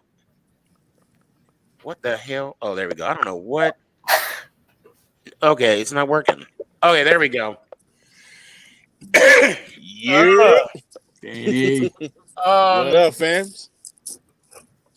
So Oh, go ahead. I'm sorry. Go ahead. No, I was telling you guys. Yeah, I think personally, I was hearing you guys' response about the Deshaun Watson thing. I personally think if we had the chance, we do it. We do it. Because listen, man, I guarantee you, bro, he will get us a ring. That's a high prediction too. He will get us a ring. And this goes to what I was saying the other night with the difference between the way Daniel Jones runs and guys like Deshaun Watson run. They run loose. They're better runners because of being loose. The only thing that bothers me about being a loose runner is most loose runners don't have a career past 6 years. Yeah. And that's when Lamar Jackson's going to go into question. Yep. That's what he's going to be. He has to start throwing the ball. Yeah, he's a good runner. Yeah, he has an arm, man. They don't know how to. They just make running plays for him. I'm gonna let you guys know. I'll be right back. Talk amongst yourself. I'll be right back. Oh, okay. It's our show now. Okay. Okay. Let me ask you guys. Yeah, you got. Real quick. So I know this is a little off topic, and you guys could care less. But who do you think Washington's gonna get? Do you think we should sign Stafford, or do you think? I think so. Yeah. That's your best option, bro. Who's your owner? What's it? Daniel Snyder? Yeah, he's known for signing guys on their way out. Listen, bro. I'm not saying that Stafford's bad. No, he's a good quarterback. But he's towards the end of his career. No, I know, and that's why I don't want to sign him. He's great. I mean, I like him. I just don't think. I mean, listen. All I gotta say to that, at least we don't have Jerry Jones. Thank the Lord. Yeah, you better thank your good Lord you don't have him as an owner. Because listen, man, he would demolish the whole organization. Seriously. I'll tell you what, though. In all honesty, Snyder ain't far from it. He's the next. He likes signing names. He doesn't. To me, he doesn't care how good you are or where you're at in your career. He likes to sign names. Yeah. Period. No, I mean, he signed Bruce Smith on his way out. What was that tackle he signed? Huh? It was another contract he did. Oh, Hayward. Hayward, yes. Hayward. Yeah. Oh my goodness, bro. Biggest thug the NFL's ever seen. Oh my God, that was horrible. That was so horrible. And that's what he signs. That's what Snyder signs, is names. That's why he brought Deshaun Jackson there for a while. Yep. Yep. Yeah. I think he was decent. And drafting Haskins was a mistake now. Listen. That's gonna set you guys back a lot. By the way, Danny, I agree with you 1,000% that Daniel Jones would have been there at 17. Oh, that's 100%, brother. You know that. Somebody talked. Who was it that drafted him? Was it Reese? It was Reese's last year, wasn't it? Oh no, it was Gettleman. Gettleman drafted him. He stretched it. He grabbed him at number 6. Yeah, Gettleman's a buffoon. Somebody got in his ear, which is what they're paid to do, about, this team's thinking about taking Daniel Jones and this person. He's like, no, I'm getting Daniel Jones. That's what these guys do. They play. It's called playing poker in the background. That's what they do with these drafts. If you ever get a chance to watch that movie, and I know it's fictional, but Draft Day? Huh? Yes. Draft Day? Yes. I love it. Yeah. It shows a lot about what goes on behind the scenes, and believe me, a lot of that does go on behind the scenes. That's a fact. Oh, look who's back. For the record, you only borrow 3 a.m. water. You never keep it. Gotcha. Copy that, sir. But it is delicious because 3 a.m. water is the hydration for the go-getters. So go get it. It's also hydration for to go to the bathrooms. When you drink enough of them, hey, that means you're not dehydrated. That means it's working. You're absolutely right. And you're only borrowing it. Yeah. That's it. So I want to bring up a good quote, and I'll let Danny and Ant kind of jump on this, and please, WTF McNugget, jump in on it. Larry Mann says, excuse me, how did the Giants go from bottom tier defense to top 10 from last year to this year? Leadership, period. Yeah. Period. That veterans, man. You got veterans in there. Yep. You got guys that are hungry in there. You got James Bradbury. You got Williams. Jabril Peppers. Logan Ryan. You got Blake Martinez. That's another one, yeah. When you got guys that are willing to fight for each other and show the team and call guys out and not take it in a negative way, that's it, man. That's leadership right there. I'm sorry. Good. Our defense is not one leader. It's a bunch of leaders with accountability that point fingers and fix the problem. That's it. Yep. No, he said, she said, bullcrap. Yeah. And Two words. I'm sorry. Go ahead, Larry. I'm excited. I'm just, you know what? Let me get it off my chest. Here we go. Patrick Graham. Yeah. That's why. Yeah. Yeah. That's great scheme. Now, great scheme. I'm so glad he didn't take the Jets job. Yeah, you know he walked in and be like, "Nah, I'm good. No, thanks." Wait, who's the Jets' new coach? The Salah, the guy from 49ers. The defensive guy. Really good. That's kind of who I wanted for a while. Well, I did speak with a Jets fan. He's excited. He's excited for him. That's a major improvement from Gase, though. It's a good improvement. I think my dog, the shit poo that I have, isn't a. So, and also Larry Mann asked, what does, I'm assuming, Larry, you mean what does it taste like? Like the 3M water? Delicious. I hope so. That's what you mean, I will tell you. Well, I mean, I hope so. So I will say this. It's from the natural spring water. Okay. If you, I'm an Aquafina man myself. I can't drink any other water other than Aquafina. When I started drinking 3 a.m. water, I'm telling you, it's you will notice the difference. I mean, I will tell anybody, just get one case and try it out. I think it's like $15. I think it's $15 for one case. Please tell them Sneaky G sent you. 3amwater.com. Hydration for the go-getters. Now, back to the question that Larry also mentioned. I'm not even going to mention the defense coordinator we had last year. I did not understand his scheme. He was more worried about what people were saying with him, if he was going to be on a 3-4 or a 4-3. Patrick Graham's scheme, when he said, are you going to run a 4-3 or a 4-4? His answer was yes. Yes, we are. So that being said, he's going to do whatever it takes to win the game. Now, that being said, the addition with our free agency, Bradbury, Logan Ryan, Martinez, yes, and of course McKinney in the draft. That's why. Mm-hmm. That guy's going to be a stud, man. McKinney's going to be a stud. Yep. But I'm gonna follow up on that question. That's how our defense got good this year. Who?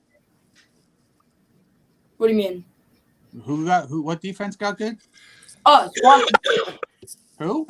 Washington. You're glitching out. What'd you say? What's the name of that team? Sometimes I'm going back to the league. Question mark. Yeah. Oh man. No, is that team ever gonna have a name? Probably not. No, but the jerseys look good. Yeah, they do. I like like the uniforms. I like it's the an old helmet, school I like look. the uniform. But I don't care about the team name. As long as we're winning, we're winning. It reminded me of Alabama actually. Yeah. On the sidelines, but what was your number 2 overall pick? Chase Young. Man. I will say, no, Danny, hear me out. And you too. When we played you guys both times, our number one beat your number one. He knocked that ass up. So for You you guys- now, don't get me wrong. Young may get the better of Andre. He may get the better of Thompson. I'm the benefit of the doubt. I'm just saying the benefit of the doubt. Right. And we'll see. Listen, I'm gonna say this is, and you guys did win this game. The first game that we played, I guarantee you, we would have beat you guys if Kyle Allen would have just ran it in. Woulda, coulda, shoulda. That's your coach's fault. Or we hit the field goal, we would have beat you guys in overtime. If we would have won, we would have won. Listen, I said you guys won. But next year, y'all, we're gonna sweep you guys. And Okay. This is why I shook my head no with the Thomas thing. Thomas, because he didn't have a great year, and clearly Chase Young had a phenomenal Pro Bowl type year, and yet both games that were separated quite a bit, Thomas owned him. The thing I'm trying to get at is Thomas can only get better from here. Chase Young, I think, has his elite status. I don't think you can get, and again, this is not a knock on him, but I don't think you could get much better than he already is. Chase Young? He's already there. He's already there. He's already there. Mm-hmm. The minute he signed that contract, he was there. Unfortunately, there's really no I'm looking at his stats, but there's no true number for Young. No, for Thomas. Well, I'm gonna say this: Montez Sweat, he had a better sacks wise. He had a better year than Young. Listen, that defense is the reason you guys made the playoffs at all. Yeah. Well, and that was handed to him. But that's either here nor there. That's here nor there. That's here nor there. We'll go ahead and end with that. Guys, don't go anywhere. But WTF, since y'all was given the division, let me hear it. Hey, I gotta go, so I can't stick around. But, Okay, no worries. But let me hear it. Let me hear what you got. Let's go, Giants. Out. Man, I appreciate you being And out. OJ, this is his first L. But let me just ask this question. Wasn't Tuesday, wasn't he like 637 and now he's You know what? Yeah, I didn't want to say anything. I don't know. Maybe he's a little fugazi with the numbers. Adding on. He's a little fugazi with the numbers. Maybe he won a couple before he faced the real team. You know. No, you know what? I'm okay that he was 637 and 0. I'm okay with that. Okay with that? WTF? So you're not okay. I'll see you when I see you. Yeah. I appreciate it, bro. Have a good one. I forgot to do it. Oh, McNugget, let me hear you. Let's go, Giants. Ow! Don't you go anywhere either. I'll see you in a sec. And your turn. Go first. All right. Let's go, Giants. Ow! I appreciate you, bro. Danny, what you got, man? Yes, sir. Let's go, Giants and Eli. Ow! That's what I'm talking about. Wow. This is awesome. This is awesome. Had a good time. Hold on, we got I'm assuming Larry's saying that OJ won. That's fine. But Ant, bring up that picture again. I didn't see that. What was that? What this one? I don't know what you're talking about. Oh, okay. I just wanted to. Okay. Ant knows everything, so that's why his counts and weights. No, I'm just kidding, guys. Overall, who you guys want to be the winner? I'll let you decide. Bottom line, I hope you're entertained. I was entertained. I learned something today, and I want to thank OJ Sports for coming on. It was a valid. Anyway, it's my show, so it's valid to he tried hard. There we go. But yet was not successful. Maybe better luck next time, OJ. But all seriousness, I want those that are hearing this, exactly, Larry. I agree with you. Entertainment is most important. And he's correcting me now. He's correcting me. It's Valent. Okay, well, whatever. Valent. Okay, it's Valent. Now I don't even know how to put it in a sentence. See, that's, irregardless, I want to thank OJ for coming on. And actually, Larry, I want to thank you for coming. I want to thank you for watching. This is the first time I saw your name on here. Thank you so much. To all the new people that came on, please, I implore. See, there you go, Larry. Implore you guys to click on the link and come on. We're gonna have a Super Bowl week. Buck fans, Chiefs fans, NFL teams, whoever, just come on and have a good couple hours with your boy Sneakyg. Appreciate the comfort. Where did that come from? But yes, I appreciate the comfort of your company, and I'm having a blast, guys. I'm having a blast, and it's because of you. It's because of you. And I'm going to tell you right now, I'm going to be honest, I don't get paid for any of this. But what I get in payment is the message I got this morning from that gentleman. I think it was Jacob. And I'm going to make a TikTok because that in itself is worth millions. God, that, and he's a Cowboys fan. He's a Cowboys fan that made me. I was like, wow, I'm doing something good. And I hope that you guys believe that I'm doing something good. And I'm just rambling. Oh, yes, I am rambling because I failed to mention a gentleman, one of my followers, had a birthday. And crap, I don't want it to wait till the Truce podcast, which is on Sunday at 8:00. I'm gonna try and stall. How many may some of the makusa? Mama say, Mama saw the makusa. Should they crap. His birthday was on the 25th of January. Oh, hold on. I think I got it. Hold on. I got it. Yeah. God dang it, guys. Okay, I'm not perfect. No. But I do strive for perfection. Okay, I can't find it, guys. But hold on. I think I did. I found it. Ha ha! Victory. You know what? How often do you win 2 times in one night?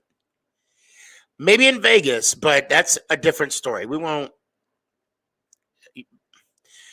All I'm going to say about that is snorkel and a rubber ducky.